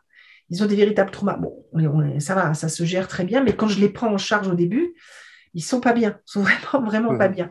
Et c'est le truc qui tue le plus. Il y en a qui ont perdu leur emploi, il y en a qui ont perdu leur couple. Il y a quand même des dégâts qui sont très, très graves et qu'on ne peut pas négliger. Je vais me permettre de revenir un peu sur les moutons parce que je n'en ai pas beaucoup parlé tout à l'heure et tu m'avais posé la question si tu m'y autorises. Oui, bien sûr. Et c'est vrai, non, ce ne sont pas des moutons. Non. Ils font avec ce qu'ils ont et ils pensent bien faire. Ils pensent bien faire parce qu'ils n'ont simplement souvent pas le temps de réfléchir. Ils ont d'autres préoccupations de la vie quotidienne et ça, tout a été fait dans le système pour donner des tas de préoccupations. Pensez aux chefs d'entreprise avec tout ce qu'ils ont à gérer de façon administrative. Ouais. Pensez aux parents quand ils ont des petits-enfants, aller à droite, à gauche et en plus, on leur ajoute tout le bins qui va avec la pandémie, où il faut qu'ils gèrent ça aussi. S'il y a un soi-disant qu'un contact, etc. N'oublions pas que les médecins touchent beaucoup d'argent sur toutes ces déclarations. Hein. Tout à fait. Ils font, mais aussi les déclarations. J'ai des clients médecins, ils m'ont bien expliqué le processus, donc c'est très intéressant. Médecins, pharmaciens, aides-soignantes, infirmières, donc, et psy aussi, qui partagent d'ailleurs la même chose que moi de ce que je disais un petit peu avant par rapport au trauma psychologique, pour le coup, et pas psychosomatique, mais qui crée du psychosomatisme derrière, forcément, obligatoirement. Donc, ce ne sont pas des moutons dans le sens propre du terme. Il y a des gens qui ne réfléchiront jamais, c'est dans leur profil, c'est comme ça. Mais il y a des gens qui ont oublié ou qu'on a fait oublier de réfléchir. Et là, ça, c'est autre chose. On les a tellement manipulés, tellement rangés dans des cases, etc., qu'ils sont restés dedans. Ils n'ont pas pensé qu'ils pouvaient faire mieux. Au coaching, ça, c'est pareil, j'en ouvre beaucoup, où je leur réapprends à se révéler. Déjà, à voir vraiment qui ils sont et à se révéler. Ils se rendent compte que finalement, on peut faire les choses autrement. Ça alors, finalement, c'est comme si finalement c'est comme ça. Bon, ça alors, je ne pensais pas. Oui, maintenant, vu sous cet angle, tiens. Donc voilà. Donc ça, c'est vraiment des choses qui sont, courantes dans la plupart de ces gens qui sont, je vais faire court, métro, boulot, dodo. Et ça a été créé, hein, parce que c'est pareil, on est sur une horloge biologique. Tout le monde n'est pas fait pour travailler comme on travaille aujourd'hui. Tout le monde n'est pas du matin, tout le monde n'est pas du soir, tout le monde ne veut pas travailler comme ça. Est-ce que ça fait quelqu'un de feignant, celui qui veut travailler que 3 heures par jour? Et est-ce que ça fait un taré de travail, celui qui travaille tous les jours? Ce sont des jugements de valeur au même niveau que mouton. Tout à fait, c'est vrai. On a tendance à l'oublier parce qu'on est formaté très jeune finalement sur le rythme scolaire qui est collé finalement au rythme du travail après salarié ou entrepreneurial. Et sciemment, c'est fait. Si justement on a autant d'heures de cours, on va dire, la journée, quand on est petit, c'est bien justement pour pouvoir basculer très rapidement après derrière sur le temps de l'entreprise, qui est le même. Et donc, comme on est conditionné très jeune, on accepte plus facilement finalement ce schéma. Pour revenir rapidement sur cette notion de mouton, peut-être qu'on pourrait simplement, sans rentrer trop dans les détails, puisqu'on va l'aborder probablement, c'est même sûr, dans un prochain entretien en janvier, mais sur cet aspect de manipulation qu'on peut dire qui est lié à l'expérience de 1000 grammes, mais on ne va pas rentrer dans l'expérience de 1000 grammes parce qu'on fera une vidéo dédiée. Mais ces gens qui acceptent finalement et qui ne voient pas qu'ils sont manipulés, est-ce que tu peux nous dire quelques mots finalement sur les outils, les arcanes de la manipulation Il faut toujours avoir l'esprit critique. Déjà, la première chose, c'est pas forcément être paranoïaque dans le sens de tout remettre en cause, mais c'est de se dire, si je me base là sur le texte là, voilà, tel médicament m'ont soigné, telle alimentation, ça se passe bien, tout s'est toujours très bien passé. Mais c'est pas parce que tout s'est toujours très bien passé que ça va continuer. Si je commençais dans l'entretien de dire, on a des comment on appelle ça, je cherche mes mots, pardon.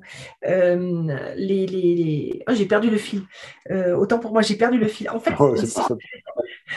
c'était d'expliquer que voilà, on n'a pas d'éléments tangibles pour avoir isolé la souche SRAS-CoV-2. Voilà, déjà rien que ça. Vous voulez nous vacciner, ok, d'accord, très bien. Vous voulez nous injecter, vous voulez faire, ok, très bien. Mais je ne suis pas malade, je suis en pleine santé. Pourquoi on fait ça? Déjà, commencez par ça. Bon, ensuite, pourquoi maintenant que j'ai eu mon injection, je dois encore porter le masque? Pourquoi on parle d'une deuxième? Pourquoi est-ce qu'on m'oblige à avoir un pass? Pourquoi est-ce que je dois faire des tests? Voilà, elle le dit dans le texte, c'est pour plus avoir de tests, pour plus avoir tout ça. Mais c'est faux. C'est faux. C'est absolument faux. Puisque il y a des gens, moi je vois des gens qui me racontent, je suis partie en déplacement ou je suis partie en vacances, etc. D'ailleurs, il y a plein de cas, ils se sont retrouvés bloqués parce qu'ils étaient positifs et double injectés. C'est quand même assez fou, hein. C'est quand même, c'est quelque chose qu'on ne peut pas. À l'origine, il a été dit, on fait une injection et après on est libre. Tout à fait. Je crois que parce que je ne regarde pas la télé, mais j'ai lu des trucs. Fiable à plus de 90% à l'origine, c'était. Une injection fiable à plus de 90%, on est libre. Voilà. Donc maintenant, on considère qu'il y a énormément d'injectés, alors qu'on sait que c'est faux. Il y a beaucoup de faux passes et il y a beaucoup de gens qui ne sont pas du tout injectés. Donc, ils avaient dit qu'il y avait des chiffres très hauts, peut-être pas 90%, mais très hauts, alors qu'en fait, ils sont beaucoup plus bas que ça. Oui. Il y a des primo-injectés qui refusent la deuxième et il y a des doubles injectés qui ne font pas la troisième. Qui ont dit, moi, c'est bon, là, on nous prend vraiment pour la proue de 6 semaines. Donc là, c'est pas bon. Donc, ces personnes-là doivent déjà discuter autour d'elles et ne pas hésiter à se dire, mais pourquoi on nous demande une deuxième injection? Pourquoi on nous demande une troisième? Pourquoi on nous oblige à un test? Et puis un test tout le temps. Et pourquoi on est positif? Et pourquoi dans les hôpitaux, il n'y a que des positifs injectés? Et qu'on laisse même chez eux. Pour éviter de remplir les hôpitaux. Pourquoi tout ça? Alors qu'elle a écrit, c'est pour ne pas remplir les hôpitaux. Oh là là, pour ne pas remplir les hôpitaux. Non, mais c'est très juste, en fait. J'ai presque envie de dire, il faut retrouver son âme d'enfant. L'enfant qui dit à ses parents, pourquoi? Les enfants font ça. Tous les enfants n'ont pas la curiosité. Comme dans ce texte, il n'y a pas de curiosité. C'est de se dire, je me pose des questions, je cherche à comprendre, et je cherche surtout à comprendre, déjà, même un truc basique, on parle de pandémie. Pourquoi tout le monde ne tombe pas dans la rue si c'est une pandémie? Enfin, faut revenir à l'essentiel. Ne pas se faire avoir, essayer de comprendre et réfléchir, c'est revenir à l'essentiel. Les doubles injectés qui aujourd'hui disent je ne passerai pas à la deuxième dose, à la troisième dose, bah, elle est très claire, cette réflexion. C'est, bah, attends, 3, et puis quoi encore? Bah oui, 14. Il paraît que c'est 14. Moi, ça fait du bruit, hein. Il y a déjà la quatrième en Israël. Véran a annoncé qu'il y en aurait peut-être une. Ah bah, il commence en France, j'ai cru comprendre qu'il commençait déjà à parler de ça. Alors, puis il y a le confinement, et puis il y a ceci, puis il y a cela. Puis aujourd'hui, c'est la faute des non injectés, mais ils sont isolés, les non injectés. Ils sont déjà isolés, donc ça ne peut pas être notre Ça ne peut faute. pas être leur faute, non. Dire on n'y est pour rien. Et en plus, il y a aussi cette notion de liberté, de choix. C'est de se dire, c'est pas parce que la majorité des gens font, les moutons qui suivent, c'est pour ça qu'on parle de moutons, c'est les moutons qui suivent le troupeau, c'est la notion de troupeau. C'est pas parce qu'il y a un troupeau que je dois suivre le troupeau. Personnellement, toute ma vie, j'ai tout fait pour pas suivre le troupeau. Ça m'est arrivé, hein. Je suis pas parfaite, ça m'est arrivé. Mais j'ai toujours tout fait pour ne pas suivre le maximum le troupeau. Et c'est ce qui fait ce que je suis aujourd'hui. Et d'autres gens pareils, comme toi, ou comme d'autres, et on se sent beaucoup mieux. Mais du coup, on ne tombe pas dans le trou. Tout à fait. On y va tous ensemble. Et c'est des gens comme nous, après, sur lesquels on se raccroche pour dire, comment on peut faire, comment on peut s'y réfléchir. C'est. Vous avez un cerveau, plusieurs cerveaux, avec plein d'intelligence. Servez-vous-en. Servez-vous-en. Ah bah c'est sûr, ça ne va pas être devant la télé que ça va fonctionner. C'est sûr, c'est pas en allant au restaurant tout le temps ou en allant en voyage à droite à gauche où je me mets sur une plage, je fous rien et je fais du sport ou je sais pas quoi.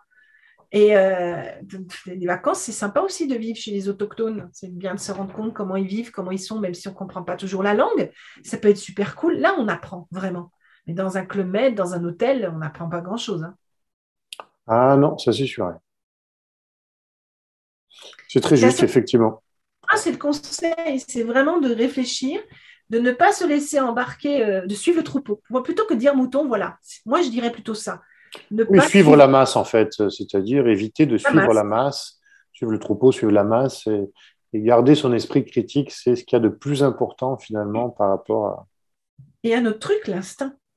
Rappelez-vous, tout le monde a un instinct et que ce serait bien de bien l'activer, cet instinct-là.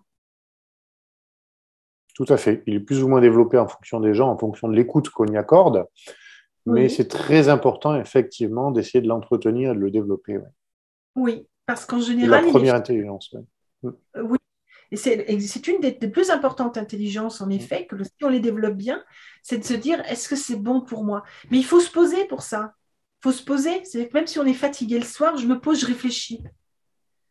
Je sais pas, vous n'allez pas vous jeter dans un précipice.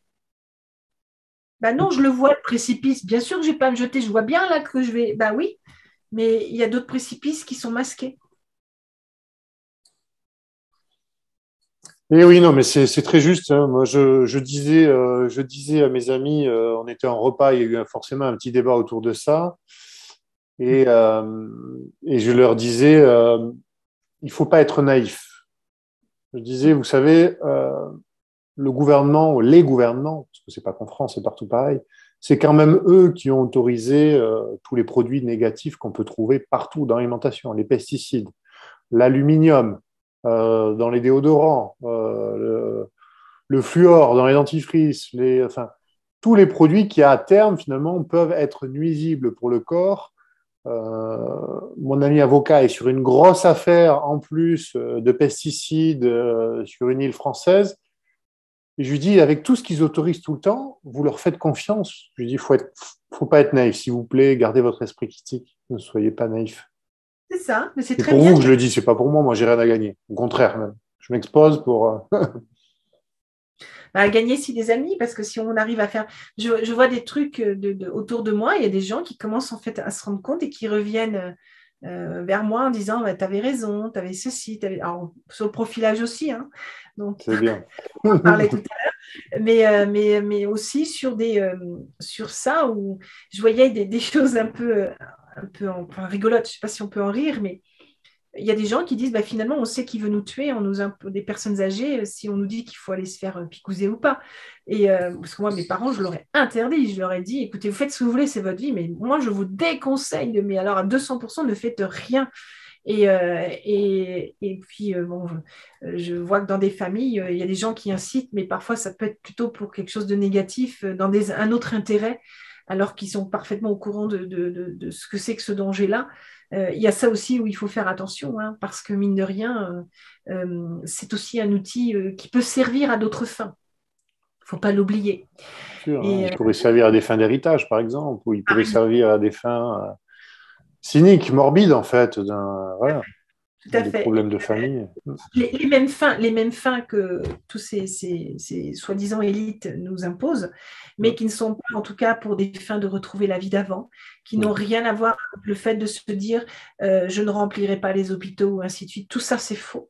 On le voit aujourd'hui, on a suffisamment de mesures. Tout ça, c'est absolument faux. Donc, on leur a fait croire, on les a manipulés, que s'ils étaient de bons patriotes, de bons petits soldats, à faire ce que les soi-disant élites ont décidé pour eux, à leur insu, parce que depuis longtemps, on croit à la pyramide, la hiérarchie pyramidale, de dire derrière que cette hiérarchie pyramidale, ben, l'élite qui est tout là-haut, en haut de la pyramide, c'est eux qu'il faut écouter, parce qu'ils sont mieux que nous, ils sont plus brillants que nous. C'est faux, c'est complètement faux. Nous, on est déjà fort pour nous-mêmes. C'est la première chose à savoir, c'est nous pour nous. On est fort, nous pour nous. Voilà, déjà, c'est comme ça qu'on se protège, qu'on fait tout ce qui est bon pour nous. Et si on repose notre personne, notre volonté, notre savoir, notre façon de vivre, notre façon de respirer, notre façon de manger, de tout ce qu'on veut sur ces gens-là, c'est qu'on leur donne tout le crédit et qu'on enlève tout notre libre arbitre, tout notre potentiel que nous avons en nous. C'est-à-dire c'est comme s'il n'existait pas. Notre âme, notre conscience, nos intelligences, nos émotions, nos ressentis, nos sentiments, notre culture, nos envies, nos savoirs, etc., etc. On donne tout comme un package, vas-y, voilà, tu as les clés, tu fais ce que tu veux de moi. Mais moi, jamais je signerai, jamais j'ai signé, je ne signerai, mais vraiment, non. Mais ça hors de question. Et alors, on passe pour des nomades, on passe pour des fous, on passe pour des complotistes, on passe des égoïstes. Des égoïstes, oui. Ah oui, des égoïstes. Et justement, par rapport à cette lettre et aux mots qu'ils disent, qu'elle dit, et c'est une question qui revient souvent, donc j'ai envie de te la poser, où elle dit, bon, je passe les premières justifications, elle se fait vacciner pour me protéger, nous protéger, alors me protéger en minuscule et nous en majuscule, protéger.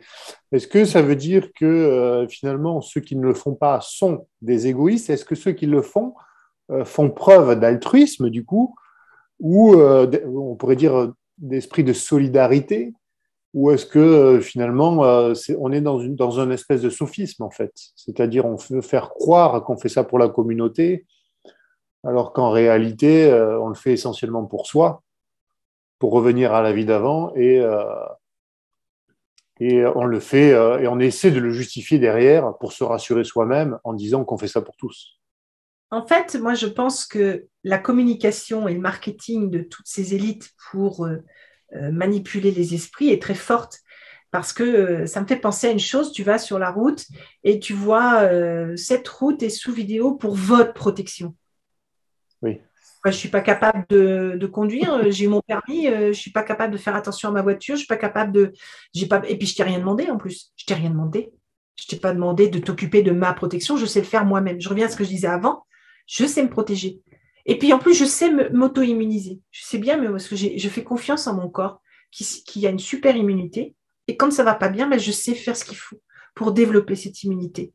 Donc, c'est le choix de chacun de vouloir se protéger. Mais on n'a pas à donner la responsabilité à qui que ce soit de protéger autrui s'il ne l'a pas demandé. Dans la défense, on le sait. Si quelqu'un ne veut pas être sauvé, on le laisse. Sauf s'il y a un contrat où il faut le ramener. Mais sinon, on ne sauve pas. Quelqu'un qui ne veut pas être sauvé, on ne fait rien. Bon, s'il a envie de se sauver autrement, il se sauve autrement. On peut discuter en disant non, ce n'est pas la bonne voie, il vaut mieux passer par là, etc. Mais on n'a pas à s'octroyer le droit sur la vie d'un autre. C'est ce que je disais avant, on ne donne pas la clé pour qu'on fasse ce qu'on veut de notre vie. Tout Ça, à c'est fait. non. C'est absolument non. Donc, qui est-elle pour dire je vais nous sauver? Tu crois que tu vas nous sauver? Moi, tu ne me sauveras pas. Est-ce que je suis une égoïste d'avoir refusé tous les tests? Machin, j'ai jamais rien fait, moi, hein, rien du tout. Je ne sais pas, je suis en bonne santé, j'ai pas de problème. J'ai eu le Covid au tout début. Alors, au tout début, le premier jour du confinement, moi, boum, dedans, là, avec les 2 enfants, clac, tous les 3. C'est ma fille qui nous a ramené ça de New York. C'était la plus malade d'ailleurs. Bon, mais on s'est soigné normalement. Enfin, normalement, on s'est soigné classiquement, de Ouais. façon. Et on a tous été guéris assez rapidement. C'est juste que ma fille a retrouvé l'odorat un petit peu plus tardivement que d'avoir été guérie, mais elle s'est revenue. Et tout s'est très bien passé. Voilà. Et donc, on l'a eu tous les 3, au tout début l'année dernière. Donc, est-ce que je considère que je suis un danger pour les autres? Pas du tout. Hein. Alors là, je suis très bien dans mes pompes. Est-ce que je suis égoïste? Non, pas du tout. Je ne suis pas du tout égoïste. Est-ce que je suis une vilaine personne? Pas du tout. Est-ce que je vais critiquer ceux qui considèrent qu'en se faisant injecter, ils vont protéger la planète? C'est leur choix, c'est leur opinion, c'est leur avis. Ça n'est pas le mien. Et ils ont le droit de penser différemment de moi. Mais par contre, qu'on me dise que moi, je ne protège pas les autres parce que j'ai refusé de suivre quelque chose que je considère qui n'est pas bon pour moi et pour tout le monde, là, il faut me le prouver. Là, il va falloir me le prouver. De quel droit je dois avoir un pouvoir sur la vie d'autrui? Mais de quel droit? Non, mais tu fais ce qu'on te dit au niveau du gouvernement et tout, tu dois faire ceci, tu dois manger comme ça, tu dois penser comme ceci. Et en plus, si tu ne fais pas ça, tu ne protèges pas les autres vies. Mais je ne t'ai rien demandé. Non, mais attends, excuse-moi, je suis crue, mais c'est ça en fait.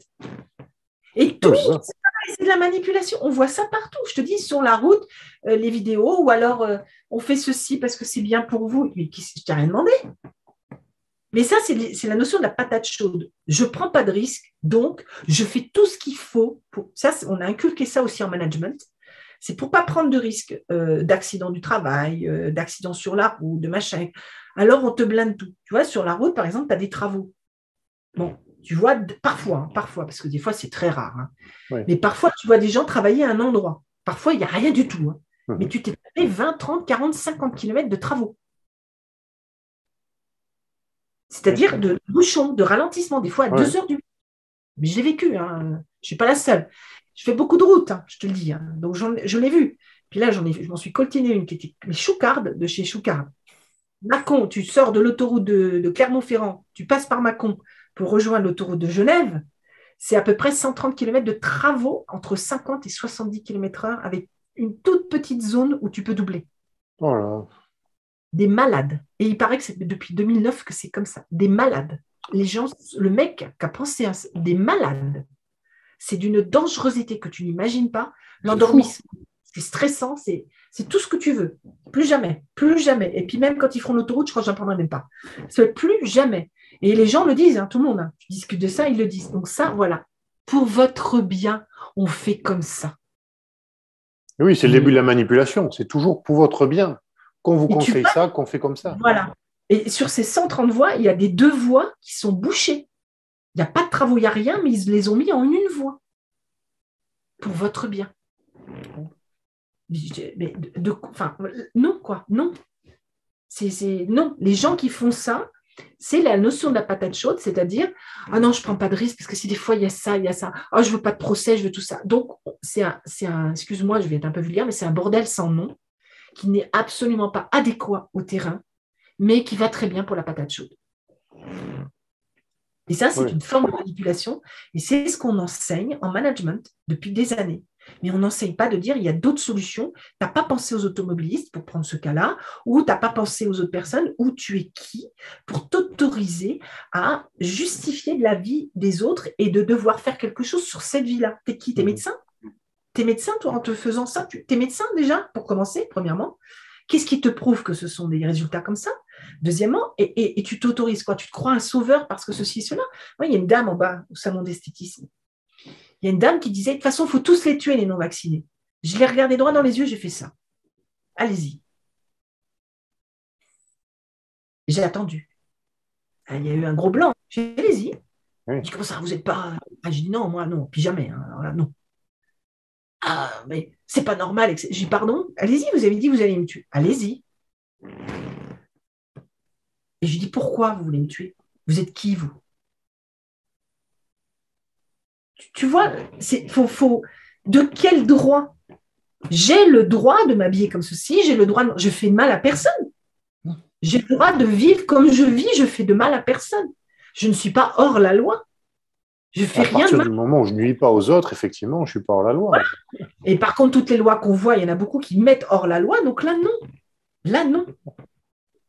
De toute façon, toutes les lois sont illégales, hein, parce que, je réitère, le SRAS-CoV-2 n'a pas été isolé scientifiquement, donc on a fait toutes les lois dessus, soi-disant, donc elles sont caduques. De fait, elles sont caduques. Jacques n'a pas dit, le fameux jeu, Jacques a dit, donc là, Jacques n'a pas dit.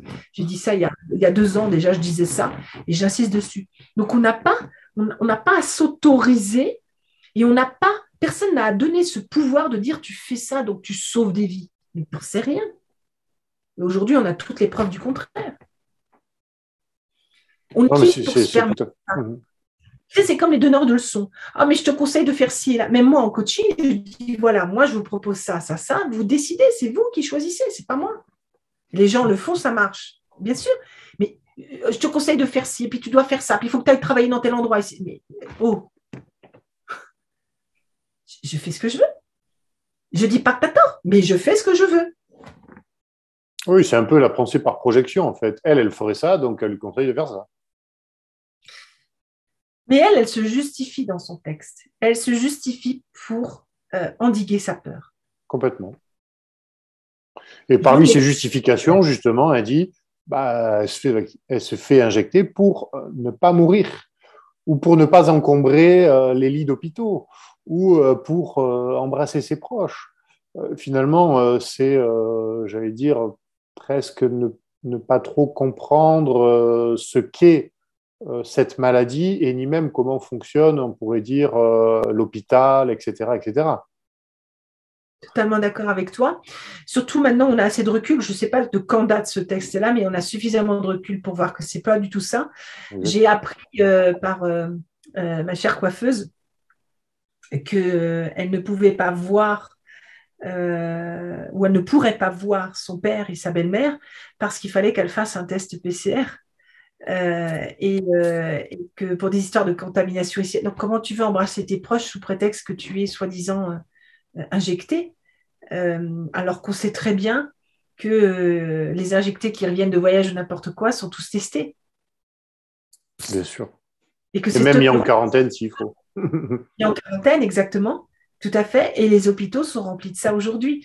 Et ça, mes clients me le disent moi-même. Ils me l'ont dit. Ils m'ont dit, c'est très clair. Et que ceux qui ont des chances de mieux s'en sortir, qui ont des chances de moins être privés de tout cela, sont justement ceux qui sont, je crois qu'on appelle ça des pur sang ou des sangs purs, je ne me rappelle plus. Oui, c'est le mot qui devient à la mode, les pur sang. Oui. Pour ceux qui Là, refusent ça, c'est comme des chevaux de course, en fait. Voilà. Tu sais que la banque c'est une amie qui m'a fait découvrir ça et je l'ai vérifié, c'est vrai.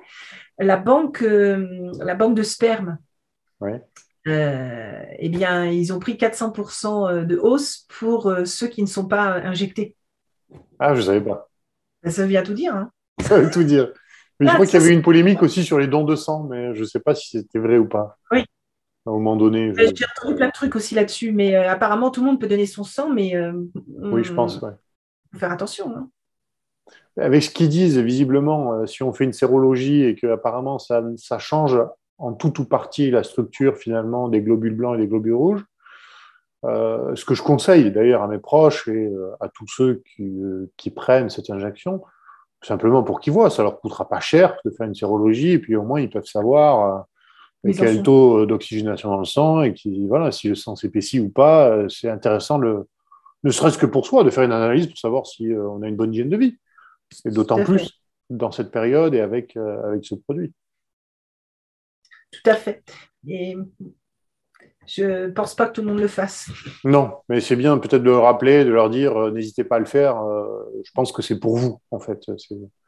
C'est vraiment pour vous. Quand je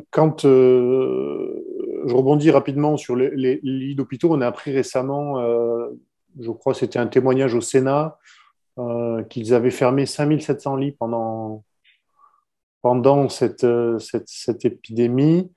ce qui souligne bien justement que nous ne sommes pas dans dans cette pandémie, puisque C'est pas si vraiment logique. c'était si dangereux que ça, ils ne fermeraient pas. Exactement. Et ils ouvriraient des hôpitaux même. Ben oui, Donc, complètement. c'est pas logique. Là encore, il y a quelque chose qui n'est pas congruent, comme on dit dans notre métier. Alors qu'ils nous C'est- ont fait croire à un moment donné qu'ils mettaient avec l'armée des hôpitaux de province montés. C'était plus une scénarisation finalement, j'ai l'impression, qu'autre chose, puisque on apprend maintenant qu'ils ont fermé des lits.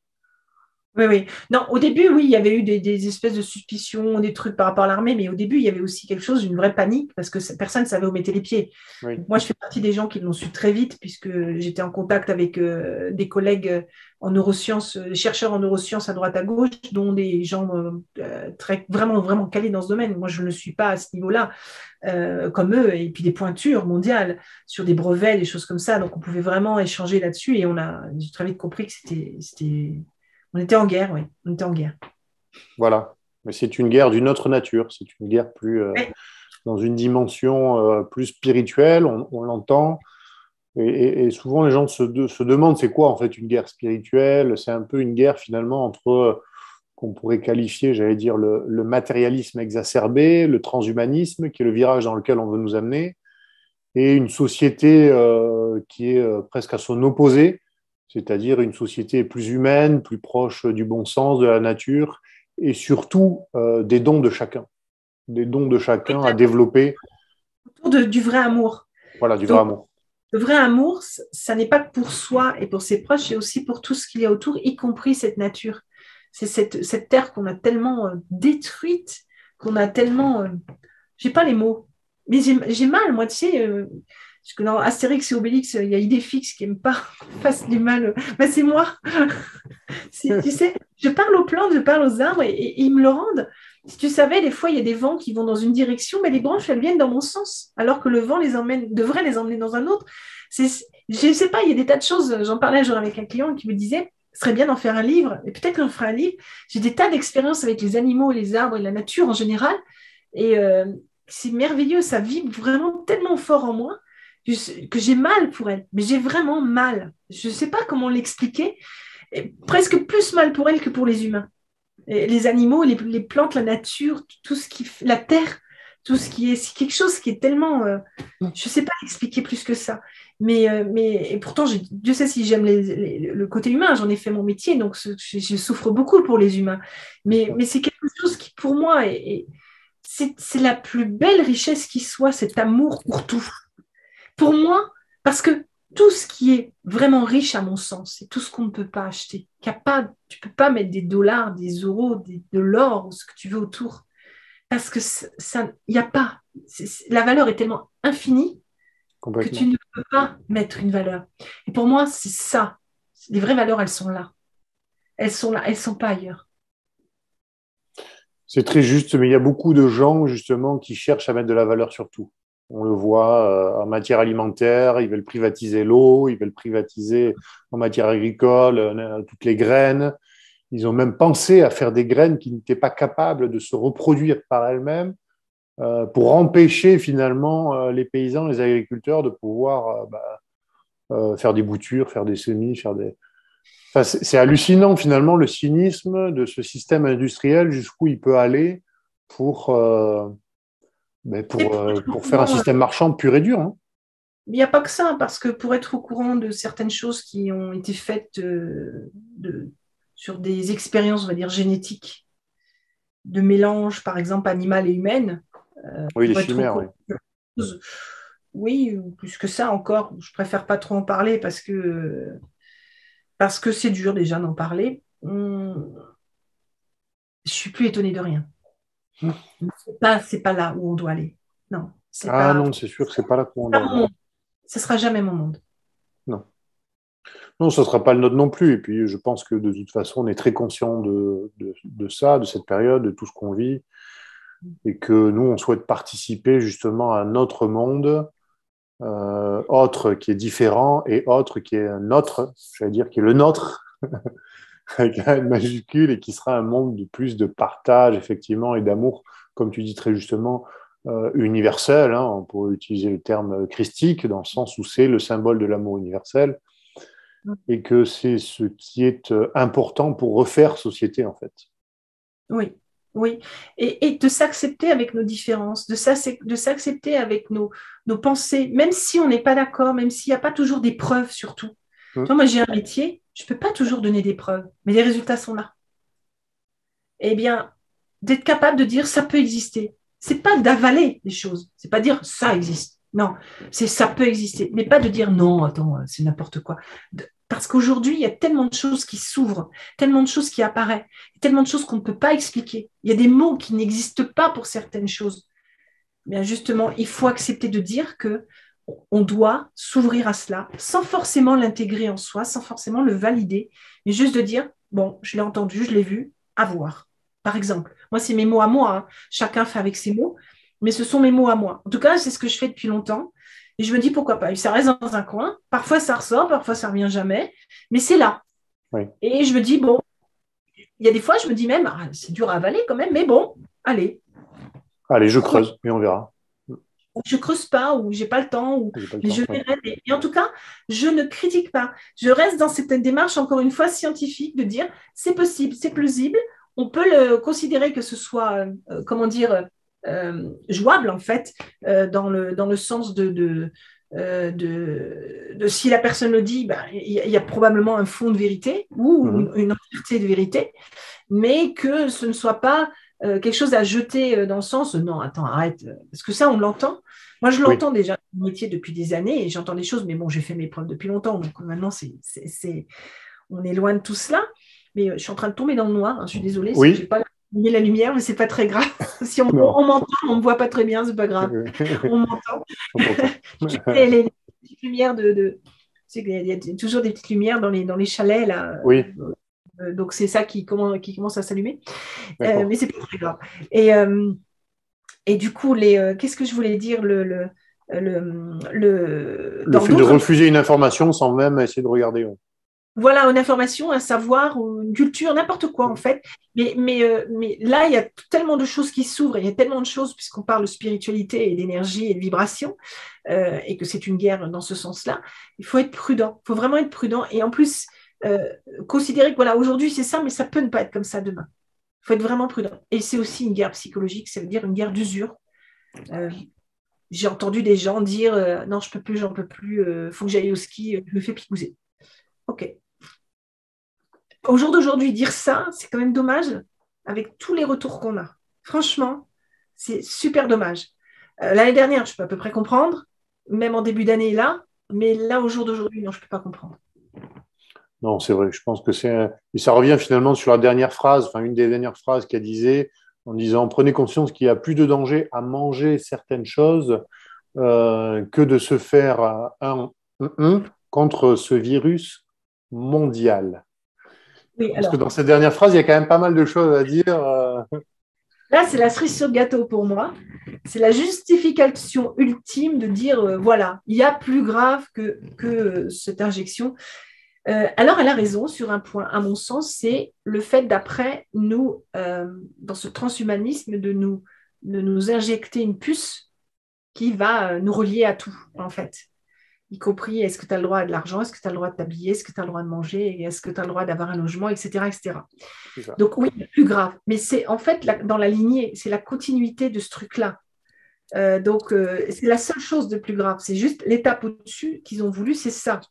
C'est l'instrumentalisation, en fait. Voilà, voilà, exactement. Là, je suis d'accord avec elle sur ce point-là. Mais sauf que pour en arriver là, il faut passer par l'injection. C'est le chat qui se mord la queue. C'est le chat qui se mord la queue. Je suis désolée. Et donc, du coup, derrière, quand elle se raccroche à il y a plus grave par rapport à des choses alimentaires, etc. Moi, je vais vous dire une chose, jeune fille, ou la personne qui a écrit ce texte, si jamais on tombe dessus, je serais ravie d'ailleurs d'échanger avec. Je voudrais qu'on m'explique une chose. Il y a des gens qui crèvent de faim depuis la nuit des temps. Qu'est-ce qu'on a fait pour eux? Qu'est-ce qu'on a investi pour eux? Rien. Zéro. Il y a des gens comme Coluche qui ont fait des choses bien, qui aujourd'hui devraient se retourner dans sa tombe quand on voit comment il est. Bref, bon, on va. C'est pas du tout l'objectif, c'est pas du tout les choses telles qu'il les a mis à l'origine, en tout cas. C'est pas dans cet esprit-là aujourd'hui. On le sait, on l'a compris. Mais ils ont investi quoi pour nourrir ces gens qui crèvent de faim, qui dorment dans la rue. Mais ça me fait mal aussi. Je vous dis, c'est pas la richesse, je le dis sans cesse dans certaines émissions. Moi, la richesse ne me dérange pas, c'est qu'il y a de la pauvreté à côté. Ça me dérange. Tout le monde serait pauvre, bah ok, on est à la même enseigne. Mais ce n'est pas le cas. De quel droit on laisse ces gens crever de faim, ne pas les laisser dans la dignité, de ne pas leur permettre de s'en sortir, de ne pas leur offrir un logement? Mais c'est immonde. Là, on a mis 0 copec, 0 euro, 0 dollar, 0 or, rien, rien. Pourtant, ça existe depuis tellement de siècles. Ah oui. Il y a des continents entiers qui peuvent être impactés par ça. Qu'est-ce qu'on a fait? Rien. Alors, pour foutre du pognon pour nous, une espèce de truc dont on ne sait pas d'où ça sort, ni des lèvres, ni des dents, comme dirait je ne sais plus quel humoriste, alors là, ça va tout seul. La publicité monstrueuse qu'on peut voir, le peu de fois que quand je regarde la télé, c'est souvent pour un film ou un documentaire. Des fois, ça me détend. Je me vois je sais quoi ça, cette publicité encore, mais monstrueuse de manipulation. On utilise parfois des enfants. Et vas-y, je t'en remets une couche. Non, mais non, mais non. Là, il y a du pognon. Pour détruire des entreprises, pour démoraliser des gens, les rendre malades, de ne pas pouvoir voir leur famille, ou se demander s'ils peuvent voir leur famille, ou parce qu'ils ne savent pas s'ils ne vont pas perdre leur emploi, ou parce que. Et qui font tout pour éviter cette injection, et qui se disent, mais est-ce qu'on peut aller jusqu'au bout? Oui, on peut aller jusqu'au bout, oui, on peut tenir, parce qu'on est déjà beaucoup plus nombreux qu'ils le croient. Et c'est pour ça qu'ils accélèrent. Bien sûr. C'est parce qu'ils ont vu qu'ils ont perdu pied. Je dis toujours, regardez à la fin de la Seconde Guerre mondiale, qui n'a jamais arrêté de fait, regardez ce qu'ils ont fait. Ils ont mis toute la grosse Bertha, comme on dit, tout le paquet, ouais. Parce qu'ils n'avaient plus rien. On est dans la dernière, et plus ça va, plus on y est, mais plus on s'élève, plus on s'éveille, plus on s'en sort, et moins ils gagneront, et plus vite on sera sorti de ça. C'est un joli mot de fin, effectivement, qui est un message d'encouragement, finalement, de résistance. Ouais. Je sais plus, je crois que c'est Cicéron qui disait plus la fin d'un régime est proche et plus ses lois sont folles. Oui, je crois aussi. Je ne sais plus si c'est lui, mais je connais la phrase. Oui, voilà, mais je sais plus si c'est lui. On est des résistants, nous ne sommes pas des complotistes, nous sommes des résistants. Oui, voilà, nous sommes. Ça veut bien dire ce que ça veut dire. Et là, il faut être fier d'être des résistants, quelle que soit la façon dont on résiste, quelle que soit la façon dont on apporte cette résistance-là, quels que soient les actes qu'on fait, ne serait-ce qu'un seul, c'est toujours un de gagné. Nous sommes des résistants. Et c'est pour ça qu'on est autant attaqués. Et oui, parce que ça dérange. Ça Il dérange la doxa dominante, oui, c'est ça. Il n'y a que la vérité qui dérange. Tous les comportements de gens qui sont mal à l'aise par rapport à certaines situations, c'est parce qu'on a touché quelque part. Et donc, on a touché. Mais ça met du temps. Parfois, ils ne veulent pas le reconnaître de suite, mais bon, j'ai envie de dire, la graine est plantée. L'ego. Oui, l'ego. Plus tu as d'ego et moins tu y arrives. C'est ça. L'ego, c'est terrible. Hein. Ah oui, c'est terrible, ça c'est sûr. Ouais. Est-ce que tu aurais une petite conclusion avec un petit message encourageant à la fois pour ceux qui ont accepté finalement que ce soit une dose, 2 doses ou 3 doses ou 0 dose, qui ont refusé, du coup, un message encourageant justement pour reprendre le terme, que ce soit un vieux souvenir, tout ça.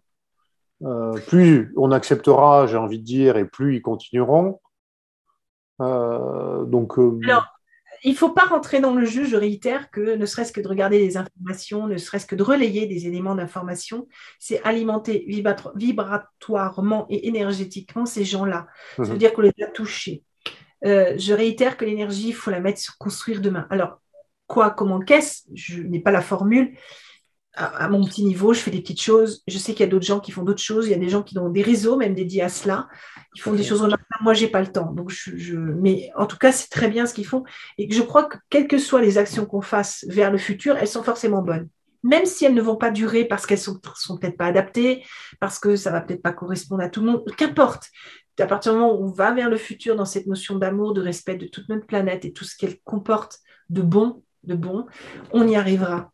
Ça, c'est la première chose. Ensuite, j'aurais tendance à dire de ne pas discriminer qui que ce soit sous prétexte de vaccin ou pas vaccin. Il y a des gens qui ont eu aussi un effet placebo. Il y a des gens qui ne savaient vraiment pas. Et puis, il y a ceux qui, au contraire, sont figés là-dessus. Alors, ceux qu'on a perdus, bon, on les a perdus. C'est tout. Il faut l'accepter, on les a perdus. C'est leur choix. C'est leur choix. On est là pour les sauver, contrairement à eux qui veulent faire ça pour nous sauver. Nous, on n'est pas là pour ça, c'est leur choix. D'avoir ce libre arbitre, de bien réfléchir, de bien se questionner et de ne pas juger qui que ce soit. Et de tracer sur sa voie, sur son chemin le plus possible. S'il y a des gens qui veulent suivre, ils suivent. S'ils ne veulent pas, ils ne veulent pas. S'ils s'en vont, ils reviennent. C'est leur choix. On n'a pas à les critiquer.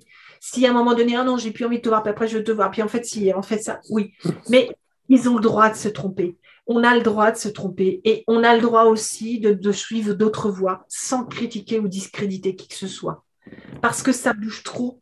Il y a tellement de choses qui bougent. On a nous-mêmes des choses, des fois, on a du mal à savoir ce qui se passe en nous, que c'est difficile de savoir vers quoi, comment, qu'est-ce, etc. Ce qui est plus important, c'est d'accepter de dire on y va, on doit y aller, il faut y aller dans les meilleures conditions possibles, de la meilleure manière possible, sans juger, avec amour, avec bienveillance, avec gentillesse, avec respect et dans une notion pour moi de futur, construire. Parce que construire dans le futur, mine de rien, ça occupe vachement l'esprit. Tout à fait. C'est vrai que c'est très juste. Alors, il y a des gens qui ont un peu de mal à se projeter parfois, justement, donc pour construire autre chose. Mais il existe déjà quand même beaucoup d'associations qui œuvrent, ou même d'entreprises, qui œuvrent pour ce futur, un futur plus juste, j'ai envie de dire simplement, comme peut-être une économie de la nature, une économie de la connaissance. Et je pense qu'en cherchant un petit peu sur Internet, beaucoup de gens peuvent trouver justement comment participer, s'ils n'ont pas d'idée pour créer quelque chose à partir de rien, participer à quelque chose qui est déjà en marche, qui est déjà en train de se construire dans le bon sens, et pas dans celui du transhumanisme, de la technologie qui va nous asservir, en fait. Et ils vont apprendre. De toute façon, ils vont apprendre et puis ils vont finir par apporter quelque chose. Il n'y a pas de plus, moins, etc. C'est juste faire, d'agir. Oui. Et aujourd'hui, la priorité, je pense que c'est sauver les vaccinés. C'est de peut-être dans la partie médicale, de voir qu'est-ce qu'on peut faire. Moi, ce n'est pas mon domaine. Donc, je n'y vais pas. Je reste vraiment j'ai déjà beaucoup à faire dans mon domaine. Je reste dessus. Mais il y a des gens qui m'envoient des trucs. Est-ce qu'on pourrait… Je ne peux pas aller partout. Je suis désolée. Et je vous remercie. Et continuez. Parce que, par contre, j'envoie à d'autres personnes. Où je fais des liens, en fait. Et c'est important de faire des liens. Et puis aussi, ces échanges par rapport aux communautés comme Veka et ainsi de suite. Tu me vois? Oui, on te voit tout juste là. Si tu veux, je me lève, il y a une petite lumière derrière, je vais l'allumer, mais sinon, on a bientôt fini de toute façon. Non, on a bientôt fini, oui. Voilà, c'est comme ça. Donc, pour une fois, on verra en flou, c'est pas très grave. Oui, non, c'est pas grave. C'est le son qui compte, c'est le son qui importe. Oui, voilà, exactement. On m'a vu au début, voilà. Bon. Mais tu sais, c'est de faire vraiment ces liens aussi dans des échanges. Moi, c'est vraiment VK aujourd'hui qui est le vrai moteur à mon sens. Sur YouTube, les commentaires aussi qu'on met. N'hésitez pas à vous échanger les uns les autres, à discuter entre vous, surtout ceux qui sont seuls, de pouvoir se dire j'ai d'autres personnes avec qui je peux parler et créer des liens comme ça. Moi, j'ai tendance à dire allez-y, mais foncez. Je le dis beaucoup à mes clients depuis je ne sais pas combien de temps. Je le dis de temps à autre, à droite, à gauche. Moi-même, je balance certaines choses sur VK, mais j'essaie de balancer des choses qui construisent l'avenir. J'en ai marre de relayer, je ne veux plus, je l'ai fait à un temps, je ne veux plus. Je fais rarement de relayer des informations qui n'apportent rien pour le futur. Oui, je vois. Quand les gens disent ah oui, mais on sait que le vaccin, mais ça fait longtemps qu'on sait que le vaccin, l'injection, elle est comme ça. Puis après, on sait, ça fait longtemps qu'ils nous mentent. On sait très bien que les politiques, on le sait tout ça. Oui, on le sait. Que c'est truqué, que de toute façon, pour qui que ce soit vous votez, c'est pareil, on le sait. Mais ça ne construit rien. Ça alimente les gens. Vous ne rendez service à ceux pour qui vous luttez en réalité. Donc, non, stop, basta. Maintenant, on construit vers quelque chose. Alors, c'est vrai que ce n'est pas toujours facile de projeter, mais déjà de discuter avec les autres, ça donne des idées. Et puis, ça peut créer des liens. Et puis, je connais un tel, et puis je connais. Et c'est comme ça, on réseaute comme ça. Et ça, c'est quelque chose de très constructif et ça apporte beaucoup pour tout le monde. Oui, c'est très vrai. C'est très juste, effectivement, il faut faire ça. Il faut participer à des projets de demain, échanger de l'information, se structurer. Et c'est ce qui fera la différence et ce qui nous amènera finalement à basculer plus vite vers ce monde plus juste. Et laisser de côté, maintenant on a compris que tout était faux, il faut laisser de côté tout ça. ça fait longtemps. Et dans mon métier, je sais ce que je fais et je projette les gens là-dessus, notamment au coaching, je les amène vers cela. Et quand on nettoie l'humain, qu'on fait en sorte qu'il soit plus heureux, plus épanoui et ainsi de suite, on est déjà dans cette projection de demain, dans l'amour et dans le respect de ce qu'ils sont. Bien sûr. D'accord, mais moi, j'ai rien à dire, je fais mon travail. Mais il y a d'autres domaines à creuser, le mien aussi, hein, mais d'autres également. Il y a des gens qui ont des particularités, des potentiels qui parfois ils ignorent ou qu'ils n'osent pas. Mais essayez de vous lancer, essayez, allez-y. Tout le monde a des qualités, tout le monde peut être brillant dans plein de choses. C'est pas d'être au top 1, on s'en fout de ça. C'est juste de faire avec amour. Je pense qu'on peut finir là-dessus, c'est très beau. Il faut faire avec amour, faire sa part avec amour, et je pense que c'est ce qu'il y a de plus important, je pense. Œuvrer voilà, pour le lendemain, un lendemain plus heureux. Je suis d'accord avec toi.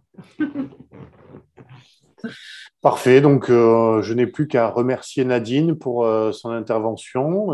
Je vous remercie d'avoir écouté jusqu'au bout, d'avoir été fidèle à nos émissions. Je pense qu'on continuera. La prochaine, c'est sur l'expérience de 1000 grammes qu'on fera au mois de janvier. Puis on aura sûrement d'autres thèmes parce que moi j'apprécie beaucoup de travailler avec toi sur ces interviews. J'ai vraiment beaucoup de plaisir à être avec toi, Sébastien. Ben, Et moi vraiment aussi, sincèrement. Et j'espère qu'on va continuer, qu'on va en faire régulièrement parce que c'est plein d'échanges constructifs, c'est très illustré, intelligent et ça fait élever le débat à chaque fois. Donc j'aime beaucoup. Je t'apprécie beaucoup et j'apprécie le travail qu'on fait ensemble. Merci Nadine, je t'apprécie également aussi beaucoup. C'est très agréable. Merci à tous et à très bientôt. Au plaisir tout le monde. Ouais, merci à tous. Au revoir. Au revoir. Je coupe.